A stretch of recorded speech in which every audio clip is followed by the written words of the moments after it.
turned off. Hey, Cobra Jin here. Oh, the defeated Canadian, the 40-year-old white male, white straight male Canadian who literally is just being completely and utterly squeezed out of this frickin' country, of this province, of everything.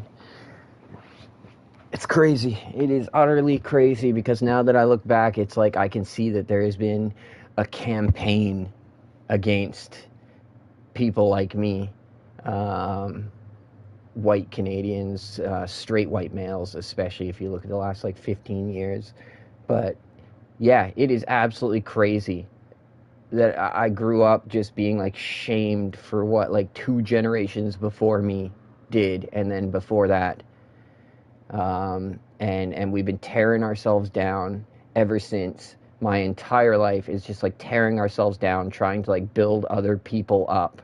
And it's like no matter how much we give other people opportunities, they just do what any people do because we're all stupid fucking humans. I have no faith anymore, man. It's gone. I just went to the grocery store and it cost me $65 for like nothing, for the ability to make like 6 hot dogs and 8 grilled cheese sandwiches, some juice and some coffee creamer, toilet paper, dental floss, deodorant, salad. That's it. $65. Meanwhile, I can't even get regular time shifts at my work, which is just drowning in overtime every day that's being paid for by the taxpayers. And nobody that I talk to even cares. They don't. They just say, oh, this has always happened in unions, oh, blah, blah, blah.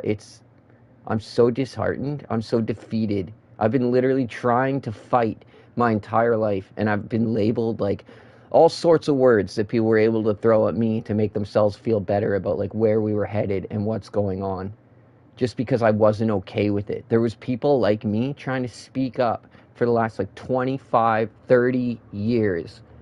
And like doctors had no idea what to do with us because it's like, oh, this guy's just coming up and speaking like law, you know? They weren't able to just turn around and be like, well, yeah, no, his doom and gloom attitude is completely right about the future. So what are you gonna do? They sit here like feeding me these medications and shit when they have no idea. Don't even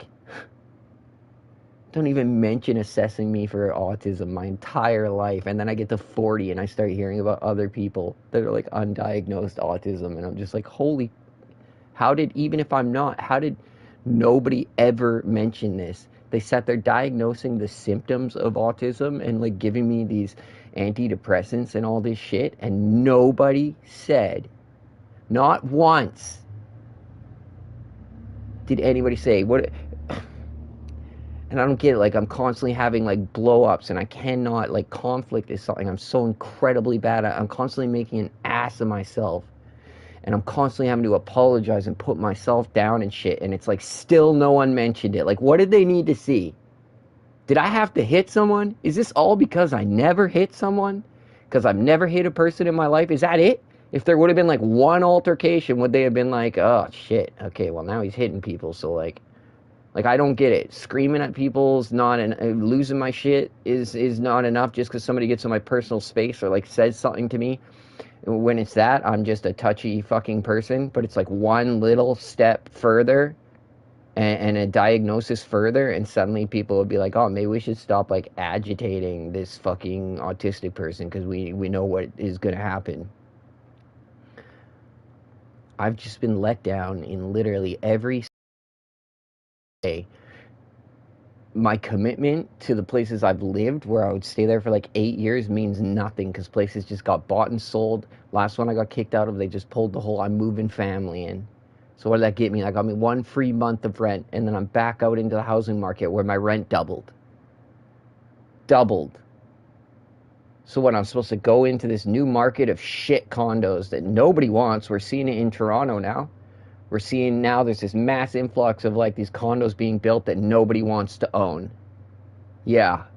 And in Langley, where I live, in Langley, BC right now, they have made thousands and thousands of those fucking homes now. They're just popping up boxes on top of boxes on top of boxes on top of boxes, full of idiots that can't even like... I don't know how some people get through their days, to be honest, without like bumping into a fucking wall or like walking off of a ledge or something. I honestly, and you're gonna expect all these people to live in housing together? Yeah, okay. We'll see what happens as soon as like people start getting kicked out and evicted and just don't leave. We're gonna start to have like a certain percentage of tenants in these places that are like squatters refusing to leave.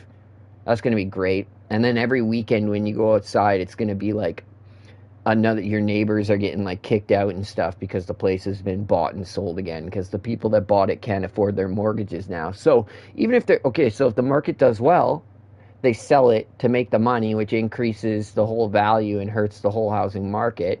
And then if the value doesn't increase, then they can't afford the mortgage because they were counting on it being a investment property that was going to make money, and they were counting on the fact that they could just get a renter in there that was going to, they calculate exactly how much that renter is going to have to pay, which now has gone up from, if I go back into the market, 10 years ago, I could get a place for 10 years ago.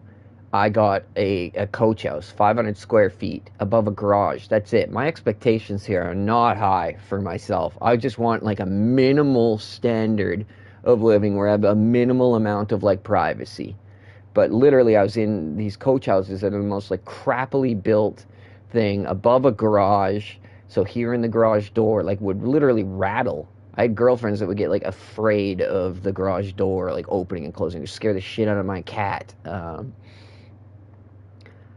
And then you have no privacy because you're so close to neighbors and everything. Anyways, when I moved in there 10 years ago, that was $900. And now since I've been kicked out, she wanted to jack it up to like, I had already increased it to 1,000 on my own, and that was around when there was like rent freezes and everything. So I went above what I had to do to try to like, try to be a little bit fair. And then she hits me up and wanted to increase it to like 1,600 or something, and still thinks she's doing me a deal.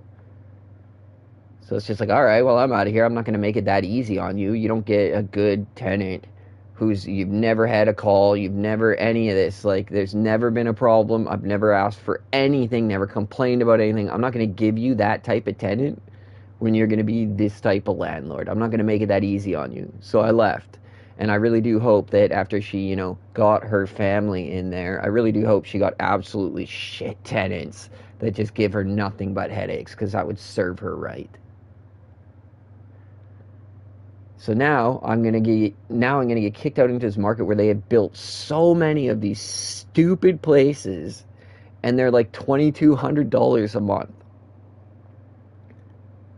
Like, I couldn't get approved for a mortgage that was $2,200 a month. But the government is pre-approving me of being able to pay that much in rent. Do you see the fucking problem here? And I'm not going to do it. I'm literally not. I know there's so much like corruption and greed and everything going on in the housing market. I'm not going to do it. I'm not going to go in and pay.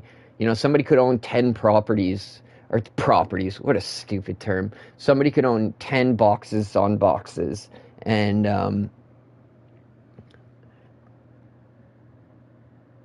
man, I don't know.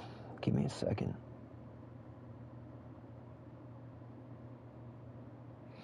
Yeah, exactly. So I could be living in one of their 10 places that they've owned, and they're just sitting there waiting for people to move in and pay the fucking mortgage for them so they can sell it down the line and their families can be secure. And you know what? I'm going to bet those families there's a good chance that these are not white people that are providing for their future and their families in the future. And this is never something that I would have brought up, but it's time to start talking about it.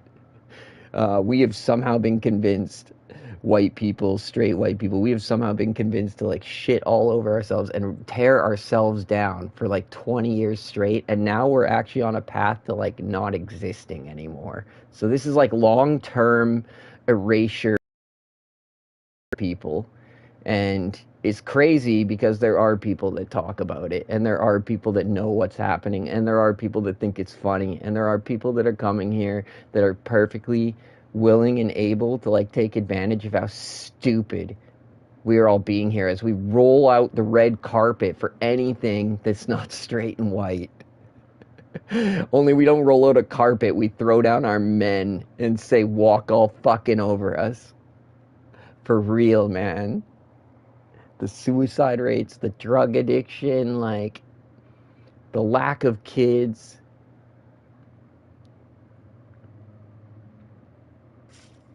And then on top of that, like my work is so messed up, I can't even like, you have no idea. The public needs to step up. And if they don't, then honestly, I'm throwing shade at the public at this point. You guys are allowing this overtime abuse in your public unions because nobody's even asking for oversight. Nobody's even asking questions.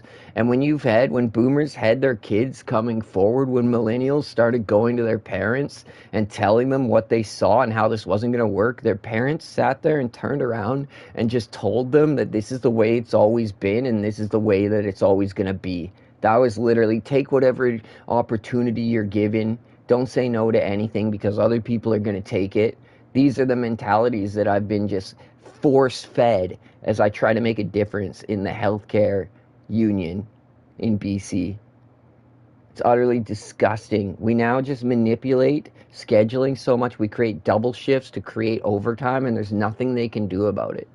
So do you hear that? They pre-book regular time shifts, and then people call in and do shift swaps to create doubles and then feed seniority to the person who's not getting the double. And then a high seniority person takes the double, gives up the seniority, and makes $500 in 16 hours, where they probably do about $200 worth of work, maybe.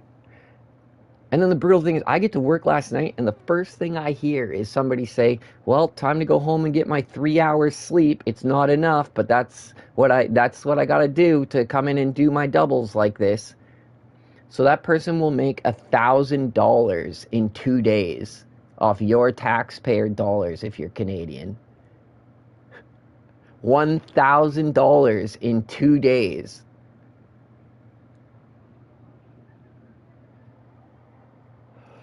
For a fucking, the most pathetic job I've ever had in my life, where any idiot can do it.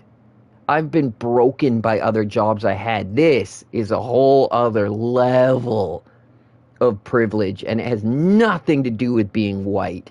The only type of privilege I ever fucking hear about are straight fucking privilege. Nothing. I am now, so not last night. Last night we had 3 white people there to about 50. It's just a big mix. It's about 50% or more Indian people, and then it's a good percentage Filipino, and then it's an increasing percentage of Chinese people. But that was also pretty small. And then still no black people. It's utterly insane. We had one black guy. I think we got like one person that's like half black or something. Couldn't fucking tell you. It's that's actually a very confusing thing about BC. Like, is there something about our multiculturalism here that black people don't like or something? I'm confused. Because it's not us. Like, there's no sign. I promise you, there's no sign.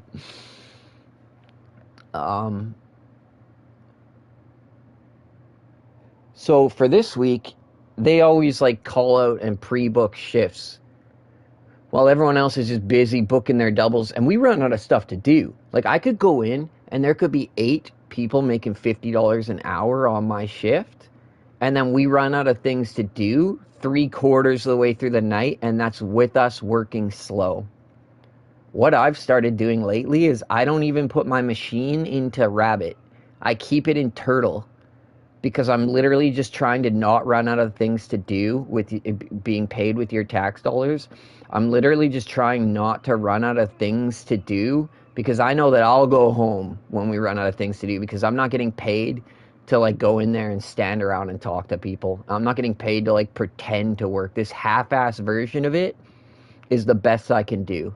And the only reason I do this is because when I run out of work, I go home. And as I just explained, I literally can't afford. I'm about to, in the next few months, I'm going to buy a vehicle, and I'm going to, the vehicle that I can live in, either a van or van life, or a truck that I could put like a camper type thing on the back or whatever.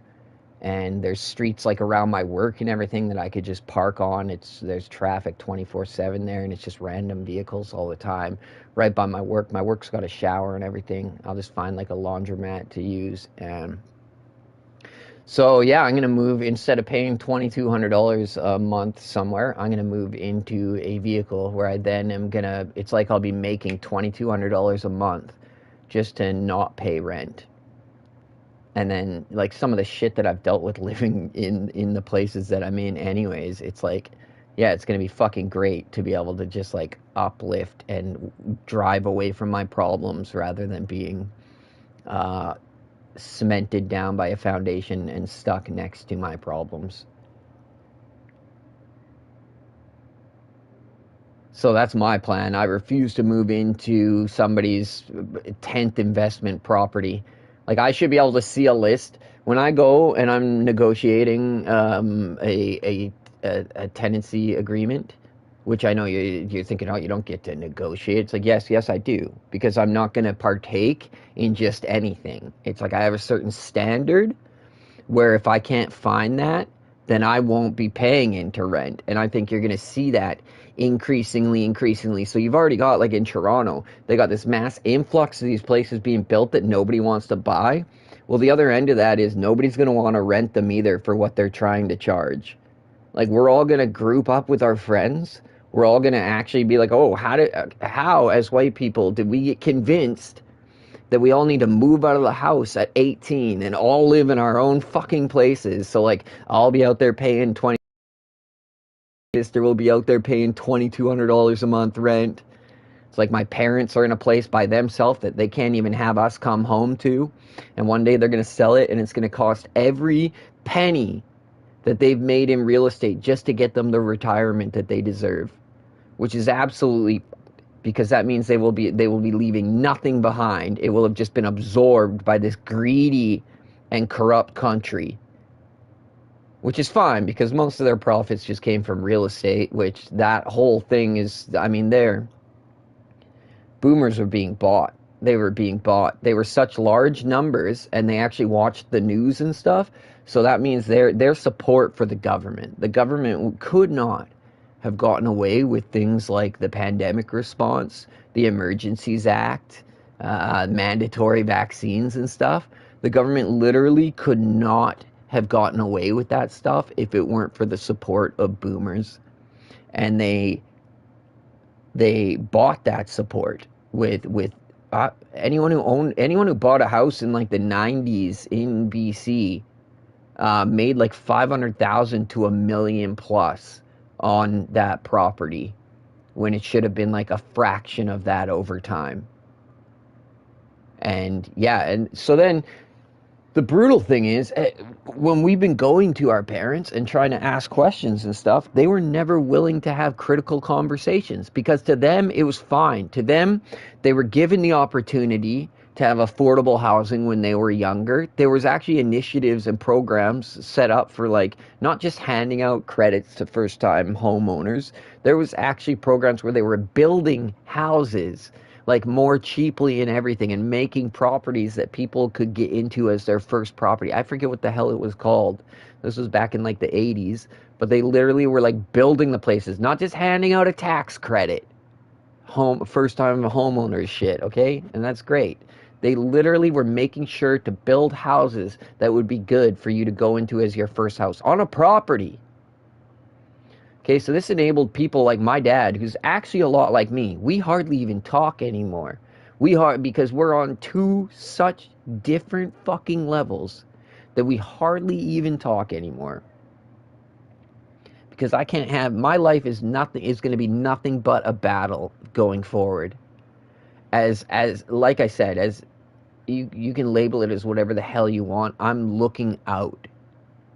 I take I have no shame in being white. I'm not going to allow anyone to convince me of that anymore. And I'm not going to contribute to this literal plan to like snuff out.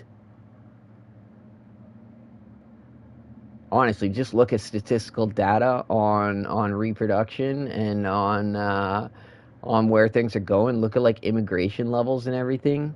I never thought I would hear myself saying such things, but how long am I really going to sit here and be compliant? Okay, so like I said, how does it go back so far?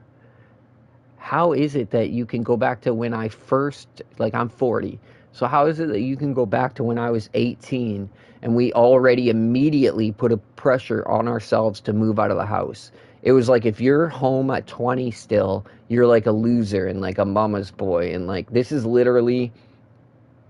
And then we also had like the American Pie attitude of, oh, you better get laid, lose your virginity, and start hooking up with as many chicks as you can when you're in high school and stuff.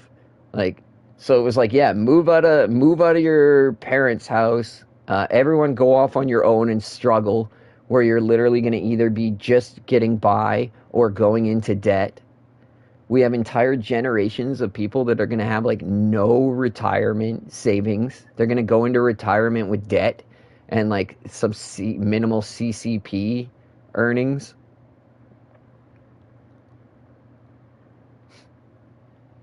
Yeah, my parents don't even understand. Like this little magical rose-colored world that they believe is just what everyone's gonna get, or that they had told themselves that everyone was gonna get. They're gonna almost get that. My dad's like 70 something. So you gotta think if average for guys is like 85, he's got another like 14 years or something like that. So that only puts him to 2040. The world's not supposed to be majority Muslim until 2050. So, unfortunately, he's not really. He's going to get his retirement. It's going to cost every penny, and then he'll be able to leave nothing to his family, no matter how much they're struggling, no matter how much. Not a home, not an amount of money that would make a difference. So just spend it on himself. Like I needed if I was going to get an inheritance, I needed stability or something to help me build stability. There's no amount that would matter at all. Not that they would have. So just spend it on. I'm just happy that they can take care of themselves because I am like not stable. I'm not being offered enough stability in Canada to be able to feel like I could provide for them if they needed me. And I'm very grateful that they're taken care of, because there are a lot of places where like you end up with the responsibility of taking care of your parents, and like the way things are for me right now, I can't even take care of myself. Hell, once my parents are gone, I mean, because they'll never understand how life has changed and how I don't really feel like putting up with it. But once they're gone, like I'll be looking for my first plane ticket out of here, if you know what I'm saying, because I don't fly on airplanes. So do you know what I'm saying? Like I will have no reason to sit here. I'm not going to wither away in this horrible ass healthcare system. Like I'm watching it already. And now think once it's like majority Muslim here and shit, and we're just like old white people in a fucking nursing home, like being harassed and being treated like shit and everything, like, because that's already what happens in nursing homes with white people. They treat as in like with white people working nursing. I've heard horror stories about nursing homes, and I don't doubt it. With the level of incompetence and the level of like manipulation and everything that I already see in the healthcare industry and shit, those are just more public service workers. Those are just more those angry old ladies that are like wiping these people's shitty asses every day and turning them over in their fucking beds and like taking them for their bath and everything. Like these are just grumpy, miserable, milking the overtime. Yeah, they don't give a shit. I've heard scary ass stories about how people get treated in nursing homes, and that was like 15 years ago. So I'm not trying to say that white people are better than that or anything. I'm just saying whenever you have a racial separation, and whenever you have like a majority of people in one spot, you do tend to start to see discrimination against the minority. It's literally super common, like worldwide. So it's not the craziest thing to expect. And then here in Canada, we've been doing nothing, oh my God, since I was a fucking kid. The level of acceptance and like welcoming other cultures that we've done is just it's like that was our main goal the entire time. And now we've been so welcoming that we're going to welcome in people that want to shit all over the culture they're coming to. And eventually they will get rid of it because we're not having kids. They're literally coming here with kids.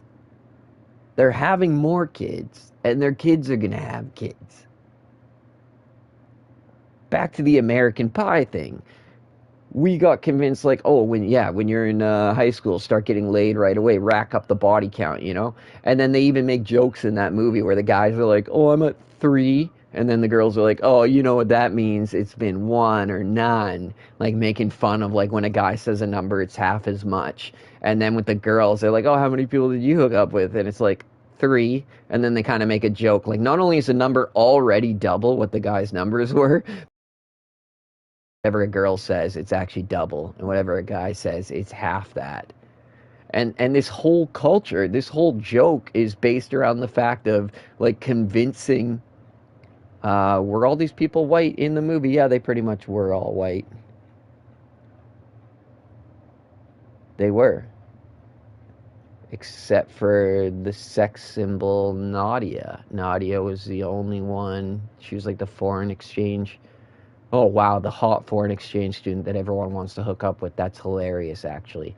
Because that's just it. Like, our women got convinced that their own career is more important than starting a family and having kids. And, you know, the woman boss movement was more important. And then they also convinced a bunch of people that, you know, it's like every day wake up and it's like, have you really considered that maybe you're gay? Because, you know, most people just haven't really thought about it. Like the agenda here when it comes to pushing things that lead to a lack of reproduction is just utterly insane. So yeah, right away off the bat, they encouraged us that if we don't move out of the house when we're 18 and start getting laid with random people that we don't plan on having kids with, that's like uncool. And the cool and hip thing to do is to go out and just sit there getting laid as much as possible. We also had the whole mentality of like, oh, you wouldn't want to get a girl pregnant. Oh, you'd be so afraid to get a girl pregnant. Are you fucking kidding me? They made it seem like it's the worst thing that could happen in the world. It's like the best thing that can happen in life. There is no greater purpose. So yeah, we all got convinced to go out there and just be promiscuous and rack up our body counts and try to be proud about it and brag about it. If you're a girl, lie about it to not seem so bad. And then there's the whole Nadia being the sex symbol, the hot sex symbol. It's like now, I mean, half my friends have married foreign women now, and their kids are either half Chinese or half Filipino or half. So I'm just thinking out loud here, and I know some of these things could be misinterpreted as like, I don't know, racist or confrontational or whatever the word would be. But no, this is taking off the rose-colored glasses, and it's about damn time that everybody does it. Because pretending that Canada is stronger than it is, or pretending that white people are in a better situation than they are, is not going to do anybody any good. If we actually care, if we actually are compassionate, then we're going to start thinking like, what have we done to generations of people that don't even have the motivation to have a job anymore because the payoff isn't enough? I just went to the fucking grocery store. $65 for what I thought was minimal nothing. I bought like 6 hot dogs, enough bread to make like 8 grilled cheese sandwiches because I still like grilled cheese sandwiches. So I'm talking like ghetto food here. So I got like 6 hot dogs, 8 grilled cheese, a bag of salad that only gives me salad like twice. And I already ate one of those times. It wasn't even very good. I bought a 4-pack of kimchi, a 12 thing of toilet paper, coffee creamer, a thing of juice, because it was on sale. It was $1 off, so I bought the juice. I bought the coffee creamer because that's what keeps me going through work, and that's what gets me up and out the door to go deal with this bullshit is coffee. Deodorant and dental floss. That's it. Everything I just listed. 6 hot dogs, 8 grilled cheese, 1 thing of juice, 1 thing of coffee creamer, dental floss, deodorant, 1 of each. Toilet paper, $65. And in the meantime, I should have been getting offers for work next week. I should have been booking regular time shifts. And now, for like the 10 millionth time in a row, I don't care to fucking explain it or try to figure it out. I'm not getting shift offers. I went into this week with 4 regular time shifts booked. I've already worked 2 out of those. I got 2 more booked. I'm not going to work any overtime. I'm the employee that you guys, the taxpayers need in the healthcare system. I'm one of the only people in there asking why we have pointless overtime, actually calling out the management and trying to make a difference. And all they do, nobody wants to hear my shit. Everybody, literally, a bunch of people are making thousands of dollars a month off the overtime that they don't deserve. These are factory workers. These are like, oh man, bottom of the barrel fucking workers here. Like, anybody could have this, any goddamn idiot could have this job. And these people are in there every day fighting over privileges that they don't even deserve. They're just taking advantage of the taxpayers and then sitting there getting mad when other people have an opportunity to do something that they can't, even though they shouldn't be fighting over taking advantage of the taxpayers. But nobody's even trying to make a difference. So straight up, I'm throwing the shade at the taxpayers now because you guys don't give a crap. You can act like it's like it bothers you and stuff that your money's being wasted, but nobody's stepping up and saying anything. Nobody's showing me support when I step up. I'm putting my job on the line. I'm literally speaking up against coworkers that are, like I said, making thousands. There's people at my work that are making, and we are factory workers. We are bottom of the barrel. Lack of ambition. It took a grade 10 education to get this fucking job. Like, I mean, bottom of the barrel. It's just, this is a government union job. And the way the government treats all the people with your tax dollars is so much different than the way they treat you. They're just throwing them around with no accountability. Like, when Justin Trudeau gets called out on just giving the funding to the provinces and then looking away and not even watching what happens with it, this is what's happened with it. It's going into not training new people, not increasing the amount of like doctors, nurses. No, it's made it so a bunch of undeserving people can work double shifts just to scrape by in this province. Because I won't throw too much shade at the workers, and the reason I've been calling them out, but I can't throw too much shade for the fact that, like, everybody is a desperate person just trying to provide for their family and shit. Our management should never have initiated automatic overtime call-outs whenever someone calls in sick. Literally, it doesn't matter if we're going to run out of stuff halfway through the night. If somebody calls in sick, they'll call in an overtime person and pay them $50 an hour to have nothing to do just because somebody called in sick. And then to boot, on top of that, our full-time people, I don't get this, I get 5 sick days a year. So our full-time people, after they last increased it by another 5, get over 20 sick days a year. But the thing is, those are the paid sick days. So they could literally book a double, work the overtime shift, and call in for the regular time shift. And then still get paid for the regular time shift, and then make their double, and they just made $500 for working 8 hours. And that's how your tax dollars are being spent. It's time that you stepped up and started asking questions about it. There is literally zero oversight. Nobody's actually in charge of like watching how your tax dollars are wasted. We have people that are like the numbers people, like, oh, this person's in charge of like the budget, and this person's like in charge of monitoring this, and oh yeah, they're paying all those people lots of money to not save you a penny. But the thing is, I'm now convinced that the public wants this. I'm now convinced that the public is waiting for the whole system to crash, that this whole thing is organized. And until I see the public actually showing a bit of support to people like me who try stepping forward and try being literally like, I'm inside this. I see exactly what's going on. I'm a casual with 4,000 hours. When I'm not getting offers because they're feeding it to the overtime people, I feel it on a daily basis. Okay, I'm here asking, please, like, train me. I have thousands of hours of forklift experience in my life. So why not train me on the forklift so you can call me in as a casual and not sit here having to rely on all this overtime like every night? They won't do it. They basically created a wall to keep people out from being able to make a difference. I have emailed all my managers. I've emailed all my shop stewards. Like, I'm on like Twitter trying to reach out to like future governments, and I'm literally trying to get the jump on like convincing Pierre Poilievre that I am trying to fucking help, and I'm like desperately trying to reach out and be like, does anybody actually care? Because in all my reaching out, I haven't found a single person that actually cares and what is happening with their tax dollars. And without the outrage from the public, nothing's going to happen.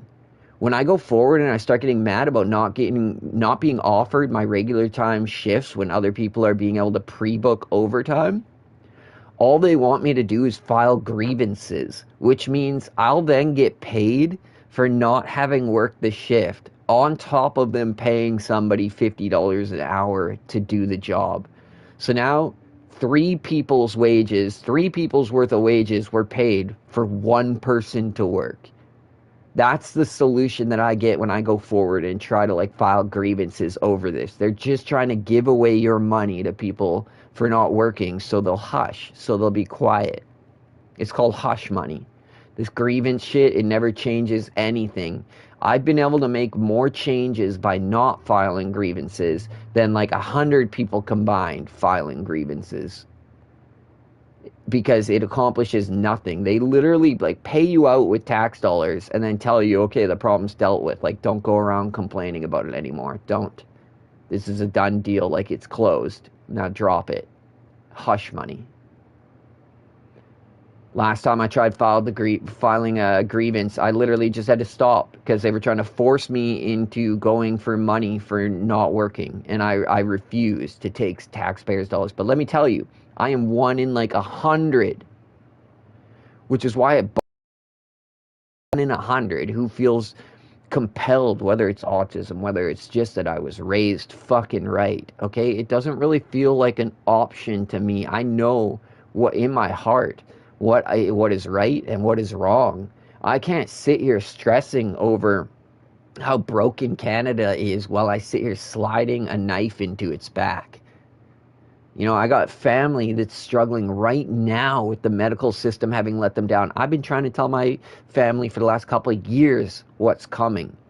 I thought we were further away from it. I thought it was my parents that were going to be the ones to get let down. And now, like, in my immediate family, I got people who are, and they sit here talking about, oh, I'm going to, I'm starting legal procedures. Like, it's like, so what? Like, that's just going to sue, like, more taxpayer dollars.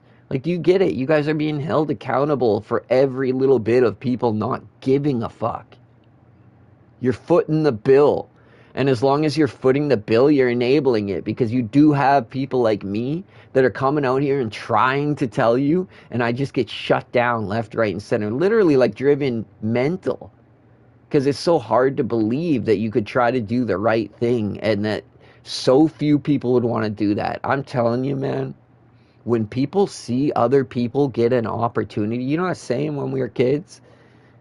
If all your friends jump off of a bridge, are you going to jump off of a bridge too? Well, let me tell you, yeah, everybody jumps. I guess it takes an intelligent person to not, and, oh, that's so mean though, I shouldn't say it. People have families, dude. I don't have a family.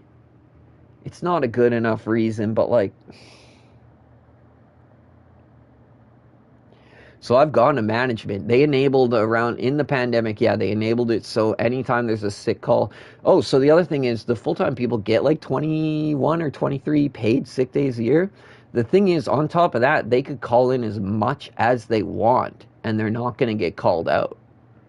There's no repercussions. They could call in 50 times a year, creating overtime every time they call in and manipulating the scheduling and stuff, and nobody's going to turn around and ask them, like, why the hell are you calling in 50 times a year?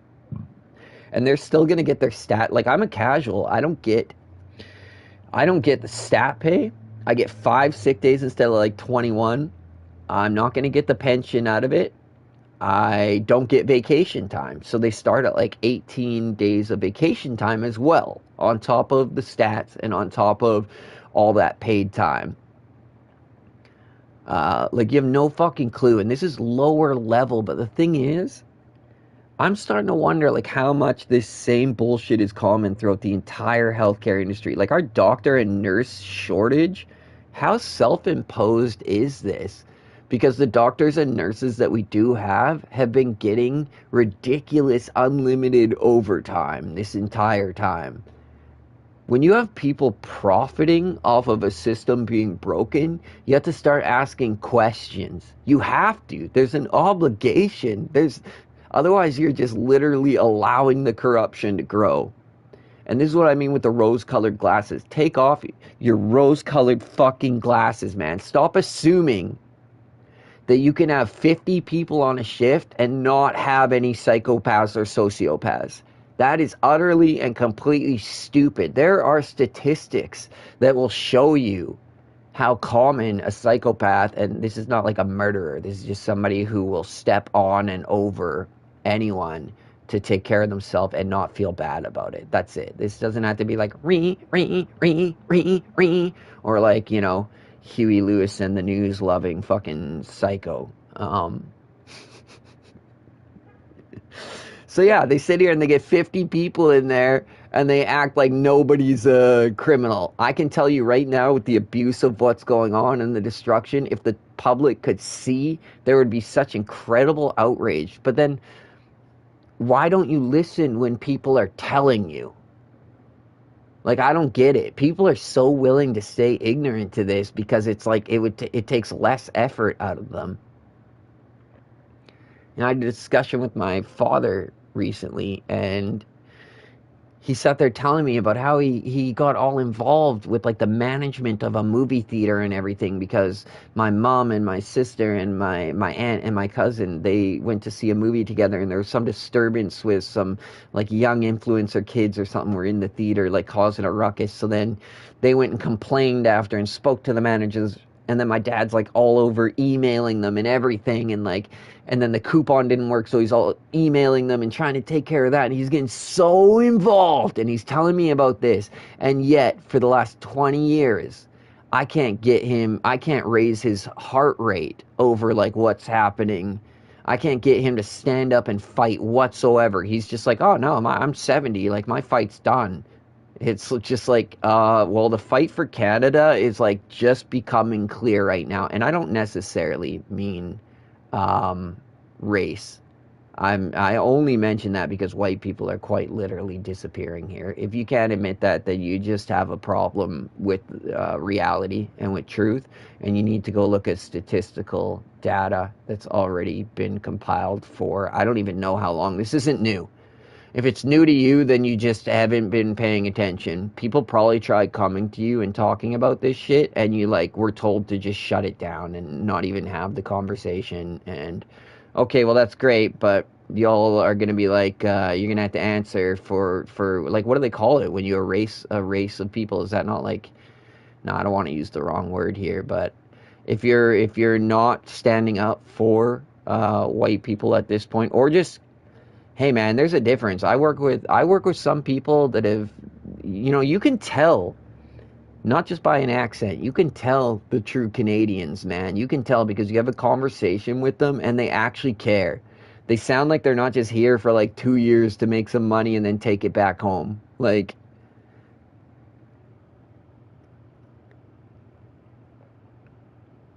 So I just mean like true standing up for true Canadians who are just getting rolled over right now. Some, anyways. Some people are doing just fine. Some people were convinced that everything's going well because they're giving all these real estate profits, not knowing that they're literally like selling out their kids' future and their grandkids completely and utterly. Like, and I just don't. I'm not convinced that people like my dad have accepted what things are going to be like in 2050 for like my little niece who's only like 4 or 5. I think she's either turning 5 or 6 on like this on September 1st.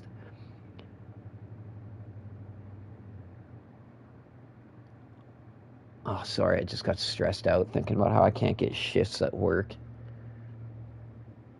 I don't even deserve that. I can't even get, like, they just keep manipulating things no matter how much I care and stick up for you guys and everything. And this is why I'm starting to throw shade because, like, I'm literally being thrown under the bus here as somebody who's going out of my way to stand up to management and call them out for enabling this overtime and calling out all the people that are abusing it and stuff. Like, I'm literally getting like harassed, bullied, taken advantage of, and this is stuff I've dealt with at jobs before. It's incredibly common.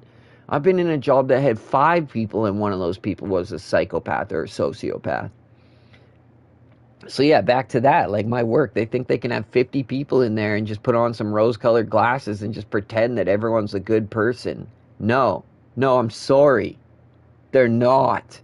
I'm sorry, if you think that 50 people can have no sociopaths that are just trying to basically criminally take advantage of taxpayer dollars, then you're a fucking idiot. A fucking idiot. Anyone who has enabled this, anyone who has sat back, not asked any questions, you are helping drive us to where we're going. There's the people that are causing, that are taking advantage of the system and taking your tax dollars, but they wouldn't be able to get away with it. You're the only people that can stop it is the taxpayers. There's nobody else. It's on you. And if you don't care enough to stand up against that, because maybe you're profiting in your own union, that's the other thing I've learned. There's so many people my whole life that I thought like worked super hard and everything, you know, because they're always working on the weekend. And then I'm like, holy shit, those people weren't working super hard. They pick up the weekend shifts because they're like a longshoreman and it's instant double time on like the 40, 50 or $60 an hour on the weekend.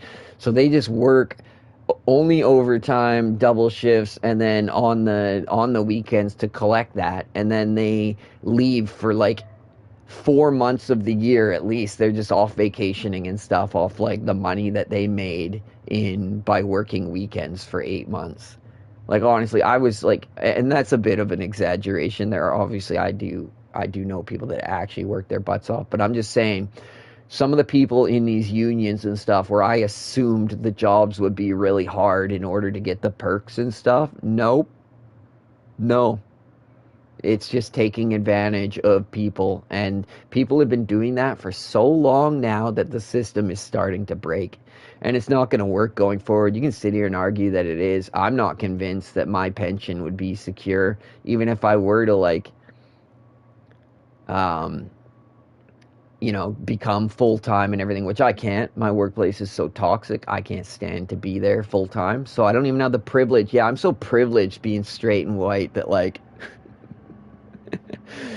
white women have been convinced that I'm like a low tier man because I can't provide like a really nice car, the lifestyle they want, and like a house and shit. I just have like no value. I'm not willing to go out there and like fight for it. So I'm not going to sit here and like,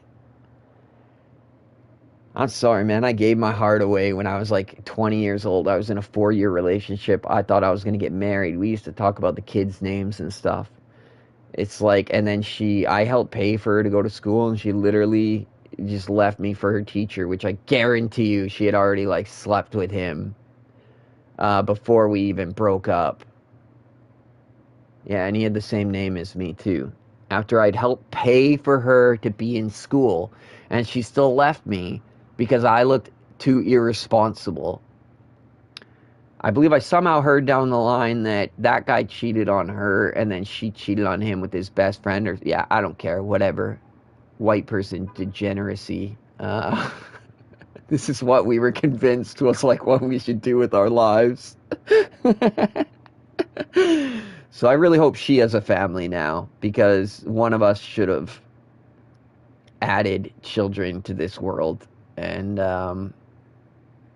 well, she left me for another opportunity that was so much better. So I hope that opportunity gave her children, because there's nothing more important in life. And if she got dragged away for a career and like some guy and then just ended up having no kids in the end, it's like, what were we convinced was the right path here, and how did it lead to? And when are people gonna wake up? I mean, you literally got places now. Elon Musk is suing Disney over or I believe this is actually true. I'm not positive, but I heard Elon Musk is suing Disney over that video that's out there of the guy being like, "Oh no, we don't hire straight white people," and the person's like, "Well, what is that, like an unwritten rule?" And the guy's like, "Oh no, it's like more than unwritten. We actually like we say it behind the scenes. Like it's not even necessarily unwritten. We're just not interested." And the funny thing is, like, that same shit was on BBC like 3 years ago on the BBC website. It was literal articles that were like, "We're not interested in hiring straight white men." And then the cucks, and I don't use that word lightly. I don't think a lot of people fucking understand how that word should actually be used. And I think that, so I'm not throwing the same shade as most people do when they use that word. But oh God, I've derailed my whole point here. Shouldn't have brought up cuckoldry. White people turned into cucks, yeah. Sitting here ripping ourselves down and talking about how privileged we are and just like lining up for anyone else's cause that they tell us we have to support, putting it above ourselves. Like, did we literally change Men's Mental Health Month into another Pride Month? Or am I getting this wrong? Was this where? Was this in the States maybe? Or like, what's the difference, I never actually looked it up because nobody actually cares what these months mean. They just label a month and pretend that like it makes people like care about something. But I think it says more when they're literally like getting rid of months that are supposed to support men and then turning it into like another month that supports like queer people or supports trans people or supports women or supports, like, that's just hilarious. Meanwhile, men are like 70% of suicides and the people on the streets. And so women don't want us because we're broken, and yet society just turns around and literally keeps breaking us. It's almost like it's somebody's plan. It's almost like the whole thing is just thought out.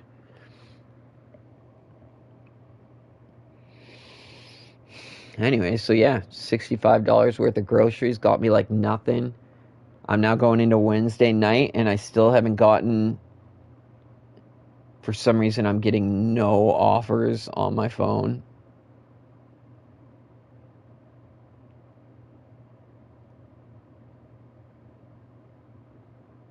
Oh, what is that? On the 26th. So I did get one offer today. I was sleeping. For the 26th. What day is that? Monday night. Dang, I would have taken that. I missed it because I was sleeping. I had they literally only send the call outs like in the middle of the day. They don't do it at all in a convenient time. It's almost like they wait. Actually, my phone should start going off soon, because this is like the peak time that graveyard shift people would be sleeping, and it seems that they only send the calls out at the most inconvenient times. So yeah, I am handcuffed. I can't make any more of a difference speaking up for the public. Nobody talks about the public. Yeah, let's get that out there. They don't even mention that you guys are our bosses. And most of the people, especially there's some prideful people in some of these other cultures and stuff. Am I allowed to say that? Is that too harshly racist to say that there's some of these other cultures that are here are very prideful people and won't as easily and they won't say with the same pride, like, that they're a public servant, even though, like, being in a public union, we literally sign all this stuff when we join saying that we're there to serve the public and everything, and then that's it. They just, nobody ever mentions the public ever again. Never. Ever. They don't bring you up. Nobody cares about you. We're just taking your money. We're manipulating it. I could go in. I got offered when I first showed up to work last night. An overtime call went out right away. In the morning, overtime calls go out. Like, I could literally just start manipulating this. I didn't have to work 4 days this week. I could have gone in twice and worked 2 doubles and made like 6 days pay. And if you guys don't wake the fuck up and start fighting for yourselves, then I'm going to have to start doing that before I drown in the toxicity of, because first off, it's hard for me to even pick up shifts. Second off, I'm actually a sensitive person who cares, so the toxicity that I'm going into in there is poison to me. It's poison. The sociopaths and shit, they don't give a fuck. Toxicity doesn't bother them. Shrug it off, doesn't matter. So we've literally created, not the vax mandates. Oh man, things changed around the vax mandates. It's when everybody in there suddenly seemed like they all just thought one way. And nobody was really, it's like everybody was just suddenly on board to not give a crap. And it's boomers that supported that. Even my own father was like, no, if you, to the doctors and nurses, the healthcare workers, which included me. Literally, we're watching the news, and he's just like, good. Like, if you don't want to get the shot, then find a new job. So that includes people like me, and then I go do it, and I get like, I get this word wrong, myocarditis or whatever it was, and then I get this too wrong. I had to do an ECG, echocardio, I think it was, graph, where they take pictures of my heart and stuff, because I had heart inflammation from just the 2. I was getting spasm attacks to the point that it got increasingly bad, and then while one was happening, I called my mom, and it just kept happening. Flutter attacks in my heart. Now, these are just muscle spasms. The heart, I hate backing this up, but I will just say I'm not going to pretend it's the end of the world, maybe, due to the fact that I do feel like I've recovered. But holy crap, I thought I literally ruined my heart and my body at like 37 years old or whatever I was, when Canada needs me to be healthy and strong right now and to stand up for Canada. And I had that mandated on me, and it literally put me like in the hospital getting pictures of my freaking heart and stuff, which they then shrugged off. The reason, I don't know if it was myocarditis or whatever, they really weren't I don't even know if I got recorded as like a documented case of complications or like anything from the vaccine or side effects from the vaccine. I just went in and they're just like, oh yeah, it's nothing. I'm like, what do you mean? Like, I've never had this in my life. I have attacks in my heart. I can't drink coffee. I can't eat sugar. I can't get agitated or stressed. Like, I literally, what have you done? Like, what has happened? What do you mean it's nothing? Oh, it's just a common side effect. That's literally how they brushed it off. Like, I don't know what you guys were convinced that you should force on your kids. Because that, and nobody will look at it like that. They will be like, oh, it wasn't forced. It wasn't forced. I finally found a job I can handle that is supposed to be a job that involves a little bit of compassion and a job where I should be able to make a difference. It took me till like 36 to find that in my life. If I would have walked away, like, I've had my struggles, my mental struggles and everything. Like I said, they never told me to go get assessed for autism, and yet they, oh man, all the other shit and the financial support that I could have gotten from, that I did get for a little while from the government, because that's all they know how to do is hand out money. They don't know how to actually address people's issues. They don't know how to help people become healthier. They don't know how to invest in mental stability in the long run. All they know how to do is hand out taxpayers' dollars to make people be quiet.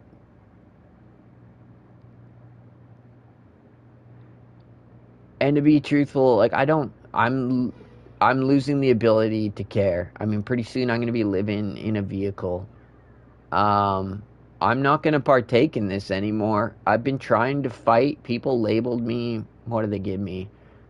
They stuck many labels on me that let them take any responsibility away from themselves for where we're headed and where we're going. And what they don't realize is I'm just one of the more sensitive people, so it was going to affect me first. And when I say first, I mean like I'm 40, and since I was like 16, I've been trying to explain to people that I don't have the same motivations as other people when it comes to like money and greed, and trying to tell them like this is going to be really hard for me. And now here I am in a cutthroat dog eat dog bullshit world where everyone's just taking advantage of each other and stuff, and I don't have the ability to just take advantage of other people and go home and feel okay about it at the end of the day. So my instincts of knowing that like things were going in a bad direction and that I wasn't going to be able to handle it. Okay, so when I say that I was sensitive and my instincts were there in foresight, not just in hindsight, I'm talking like decades in advance, based on nothing but intuition, just based on like feeling the energy of the people around me and judging my own capability and just not having those rose-colored glasses. I don't know if rose-colored glasses exist in the autistic world. I really don't. I don't think they do, because they're a filter of lies. And that's like one of the greatest benefits of autistic people is their compulsive truth-telling. It will offend you. They will make asses of themselves. And that's why it's not easy for us to get upset or to talk about things that feel even at all like a conflict. So if we try having one of these discussions with people and they start snapping back because maybe they're offended at some of the ways that we're talking about, like what people are supporting and everything, because we're not sugarcoating it. We're not putting on the rose-colored glasses on the speech and everything. It's going to offend people, and suddenly we're in like a conflict. Also, we're not trying to just go around and like make people depressed and shit. We're trying to like give them a heads up that that Canada is gonna be full of broken, depressed people if we don't start doing something about this shit preemptively. How is it your whole life that you hear people say, oh, it's all about being proactive, not reactive? Man, everybody says the right shit. There's sayings for all this. Walk the walk, don't just talk the fucking talk. All it is people talking the talk and then doing whatever they want. All it would take is minimal public oversight. You guys just have to see like how much is being spent on overtime and like how much effort is being put into avoiding that overtime. That's it. It's really not that hard.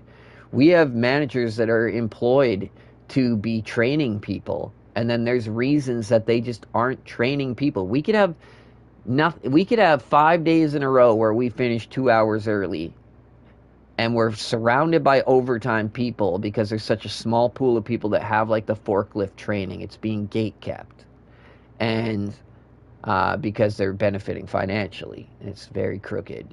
But yeah, they could be they're paying someone who could be training people in that downtime. And they don't. They never do. And I guarantee you there's reasons. There's a bunch of grievances of people being trained before other people. And same with our positions. They don't post full-time positions like ever. They post full-time positions like once a year. And then there's so many grievances over like who gets hired and stuff. Which again, your taxpayer dollars. Oh man, please. I don't even have any of the information on this. The amount that's being paid out in grievances. This is key. If anyone's actually listening to this stupid rant that I had to get off my chest, which honestly, I could understand why you wouldn't see any value in this whatsoever. But like, I am a spy on the inside, and if you read like The Art of War, Sun Tzu, I believe would be saying it correct enough, who wrote that, if you listen to what he said about utilizing spies and the importance that that will bring you in any battle, and right now we are in a battle with the people that would see uh, the healthcare system destroyed, that just want to abuse the taxpayers and everything. We are in a battle, and if you don't fucking believe me, you better talk to the people that are actually on the front lines, the people that have given up, the people that got taken out, the new people that get hired and don't last because they can't even get, every time they come in, they're working beside 10 overtime people, and then they can't even get shifts. They get like, what, 2-3 shifts a week? 2 shifts a week? Guess what? You can't pay for anything here. You could be working full time and you're going to hardly be able to afford a home here. So all it takes is like, every time you can't get a regular time shift, that's like somebody taking $200 out of your pocket, turning it into $400, and then just putting it in someone else's pocket. And like, that's taxpayer money, man. You're the taxpayers are the only ones that could make a difference here. People like me just get shut down. The managers aren't even trying. They're just trying to get to their retirement, man. They just don't want problems. They don't have the same union protection. So they're not fighting to help make anything more efficient. There's actually nobody there. There's nobody there.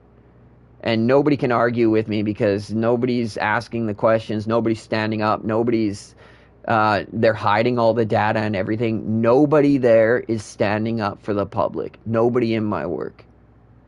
Nobody. There's no level of management that's actually actively trying to fix the problem. They've all just given up. They're all just phoning it in. They all avoid even getting involved because the minute they do, there's like grievances and stuff. I didn't get talked to properly. I didn't like the way this person talked to me when they asked me about how I'm abusing overtime. But that doesn't mean that they had to not mention the public ever. That doesn't mean that like you guys had to just, people have forgotten who we work for. They've forgotten that, yeah, back to this. They've forgotten that we're public servants, and they've forgotten, like, they would literally get mad. We had one person that got hired into, and he took this just so he could get like the training and then get on forklift and manipulate things too. So he does doubles all the time now. But he took a cleaner position. And then people started like just going around cleaning up after people because everyone's so stupid they don't even know how to throw something in the garbage can. Well, actually, I shouldn't say that. I'm throwing shade because a lot of it's disrespect. And they feel better about themselves by disrespecting other people. So it's not entirely stupidity. It's like a form of stupidity. I don't know, whatever. I think I'm losing steam on this, so I should just let it go. I wanted to get it off my chest, and I'm going to keep getting it off my chest. I'm going to keep making these stupid videos. I'm going to keep messaging whoever I can think of. But the reason I'm going to Polyev is, like, I need to go before they're in government, because once they're in, they're making, like, that money off of things being broken, and they're just worried about their pensions and shit. Or they're being silenced by some rule that tells them like they can't tell the public how much they're being taken advantage of or whatever. So I'm literally trying to get a hold of him ahead of time and just being like, please, like, read what Sun Tzu says about spies, learn about like the 5 different types of spies, and learn about how you can utilize, like me, I would be one of the types because I should be standing with my union brothers and sisters. And which means I would not be speaking out against them. That's not the case. I stand with the public. I don't choose these fucking self-centered, greedy, psychopathic, sociopathic people who are literally either ignorantly or with malice intent trying to destroy the healthcare system for basically to pay their own bills, or a reason that goes beyond that I'm not even thinking of or grasping. But I'm pretty sure people just need to pay their bills and shit.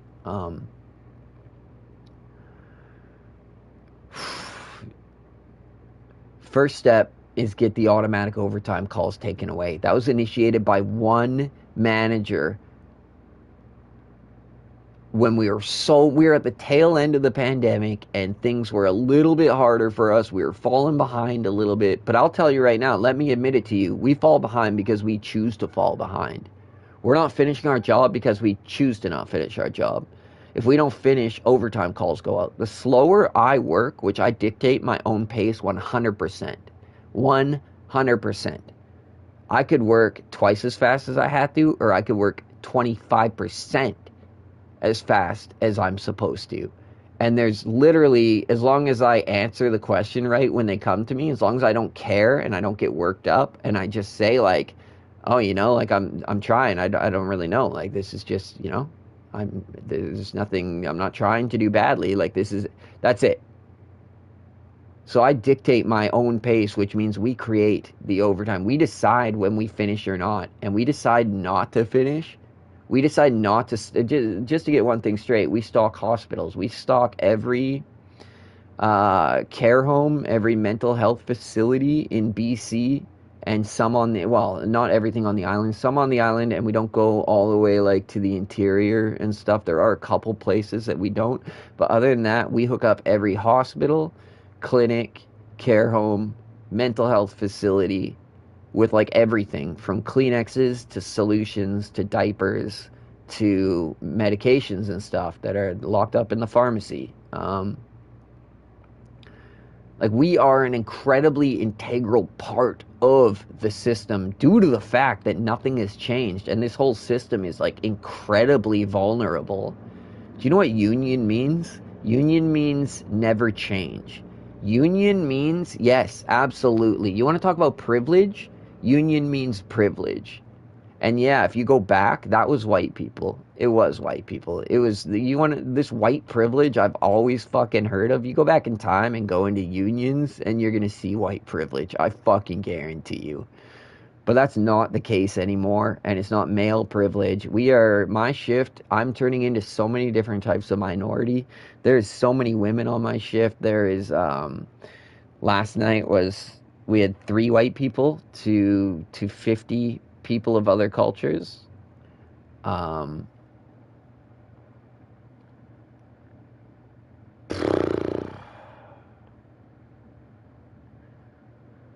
don't know why these rants even make me feel better at all. It's like confession. I just had to get it off my chest. At the very least, I'm like looking out for my eternal soul. Even if I can't and I'm not even religious, I'm just not stupid enough to like spit in the face of the idea of an eternal soul. I truly feel that this is like a test for me.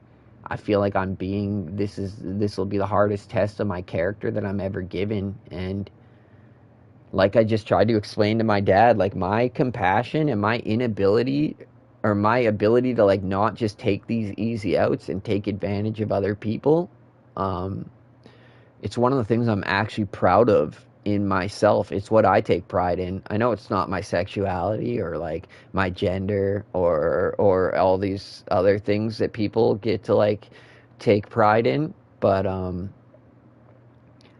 yeah, my actually looking out for other people and actually caring and being compassionate and refusing to just take advantage of Canada as I watch it fall apart, because I see it falling apart, right? So why would I play my hand? I mean, it's one thing if you stay ignorant, and maybe that's why some people do. Then you can take advantage of any privileges that come your way, and you don't have to feel guilty about it because you didn't think about it ahead of time. And I think this falls into the neurodivergence that I probably fall into. Wherever I am on this spectrum, on this scale, it hits me with the compulsive honesty and stuff, and I'm actually grateful. Maybe it's kind of a cheat code, actually, because everyone else that doesn't have this, or maybe the opposite. What if the way they're built compels them? I guess that's the sociopaths I've been talking about, actually. Oh, man. Wednesday afternoon, and I haven't been offered anything. Well, I had that one offer for next week. That's crazy, man. I'm so tempted at times to just book 2 shifts and do the doubles and get it over with because of how hard it is for me to get shifts, even though I should be getting a call every time a sick call goes in, which there's probably like 30 a day or something like that. 30, yeah, in a day. Like, I should be getting so many. And then as a casual, I should be able to help alleviate the overtime by taking those shift calls. And instead, those calls just aren't coming, and they're pre-booking people into overtime. I literally went in one night because I couldn't get a shift. I was like ready for work, just sitting there waiting on the call. And I went in and just like wrote all the shop stewards and everything. Like, I can't stop meddling with scheduling. Like, I cannot even get a shift. There's no way for me to help alleviate the overtime. So I'm like I'm begging the public to step up. I'm begging you guys to do something because I go up and down. This is such a mental health battle for me where I just give up and I'm like, I can't do this. Like, this is going to destroy me. I need to either quit the job or I need to join the evil and just start doing doubles for a different reason than other people. I'm struggling to get shifts, and I find the place so toxic that it's literally poison for me. It's a health thing. I just want to be there as little as possible, and I want a bit of security in having my shifts. I don't want to, like, I had one week where I watched my phone. This was 2 weeks ago. Not last week, but the week before. Yeah. I watched my phone all week, and the first shift I got was Thursday night, so on graveyard shift. That's our Friday. So, like, the first shift I got was Friday, and I didn't pick it up till like 4:50 in the afternoon, 5 o'clock, and my shift is at 10. I was like just eating. So I got like no, after waiting all week, I got no sleep and was able to pick up one shift, which means I made like $180 or whatever on the week. That's how I get treated. That's my privilege right now. Okay, and now I'm about to step out into a situation where my rent's going to be 20, like, well, no, it's not, because I'm not going to do that. But if I were to go do what everyone says I'm supposed to do, I would step back out into a housing market where I would pay like $2,200 a month rent.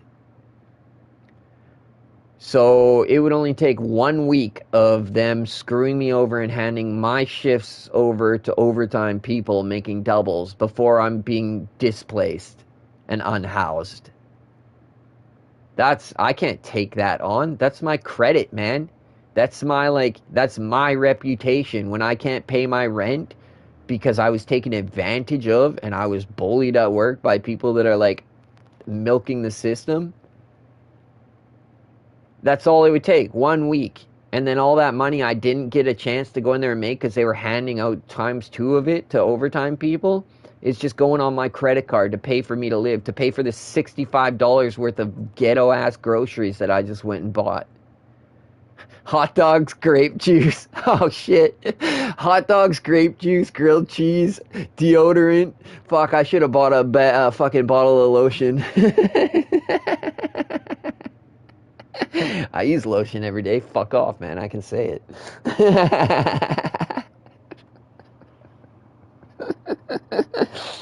I come from a family of lotion users. This is nothing new to me.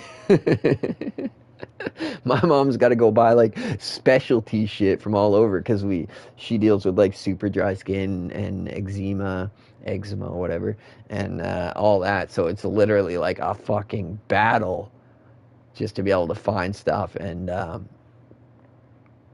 yeah. Anyways. All right, I'm gonna end that negative thing, and I really wanted to jump into some Warframe. Sadly, when I turned it on, it had a 41-minute update, which was quite devastating because I kind of needed the game, and I have such a short window of time here in order to enjoy myself before I have to go back to that hell full of sociopaths stealing your money. Stealing, straight up stealing. Like, I'm so ashamed. I want to go buy like a Halloween costume for like one of those prison inmates, like either an orange jumpsuit or like more comical. Let's go with like the Hamburglar style. And we'll just call it yeah, whatever. The taxpayer abuser, the But yeah, I'm so tempted to go in there and get like the black and white striped shirt and just wear that into work. And people would be like, "What's with the shirt?" And I'd be like, "Oh, I'm just trying to wear the uniform, you know?" Like, because we all are in there. If you have a job there, you're being forced to partake in a system that's absolutely abusing the public. And even when I go forward to the managers and say, like, there's overtime abuse going on, we are creating the overtime. Why are you allowing us to do this?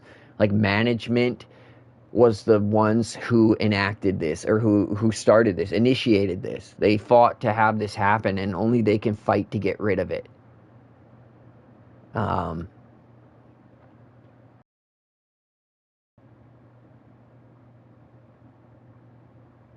but if the taxpayers don't care, if I don't find a way of reaching out to anyone. I mean, if even good people like my parents would say just take advantage, like I think boomers have just, I think that boomer mentality has just, of take whatever opportunities you get and like just look out for yourself. Other people are going to do it. That shit has just been passed on and it's not working anymore.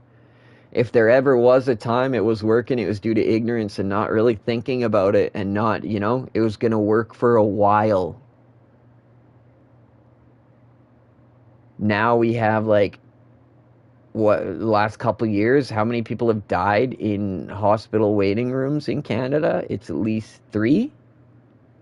I don't know. We don't hear about it anymore. It's almost like they're covering it up or something because it didn't just stop happening.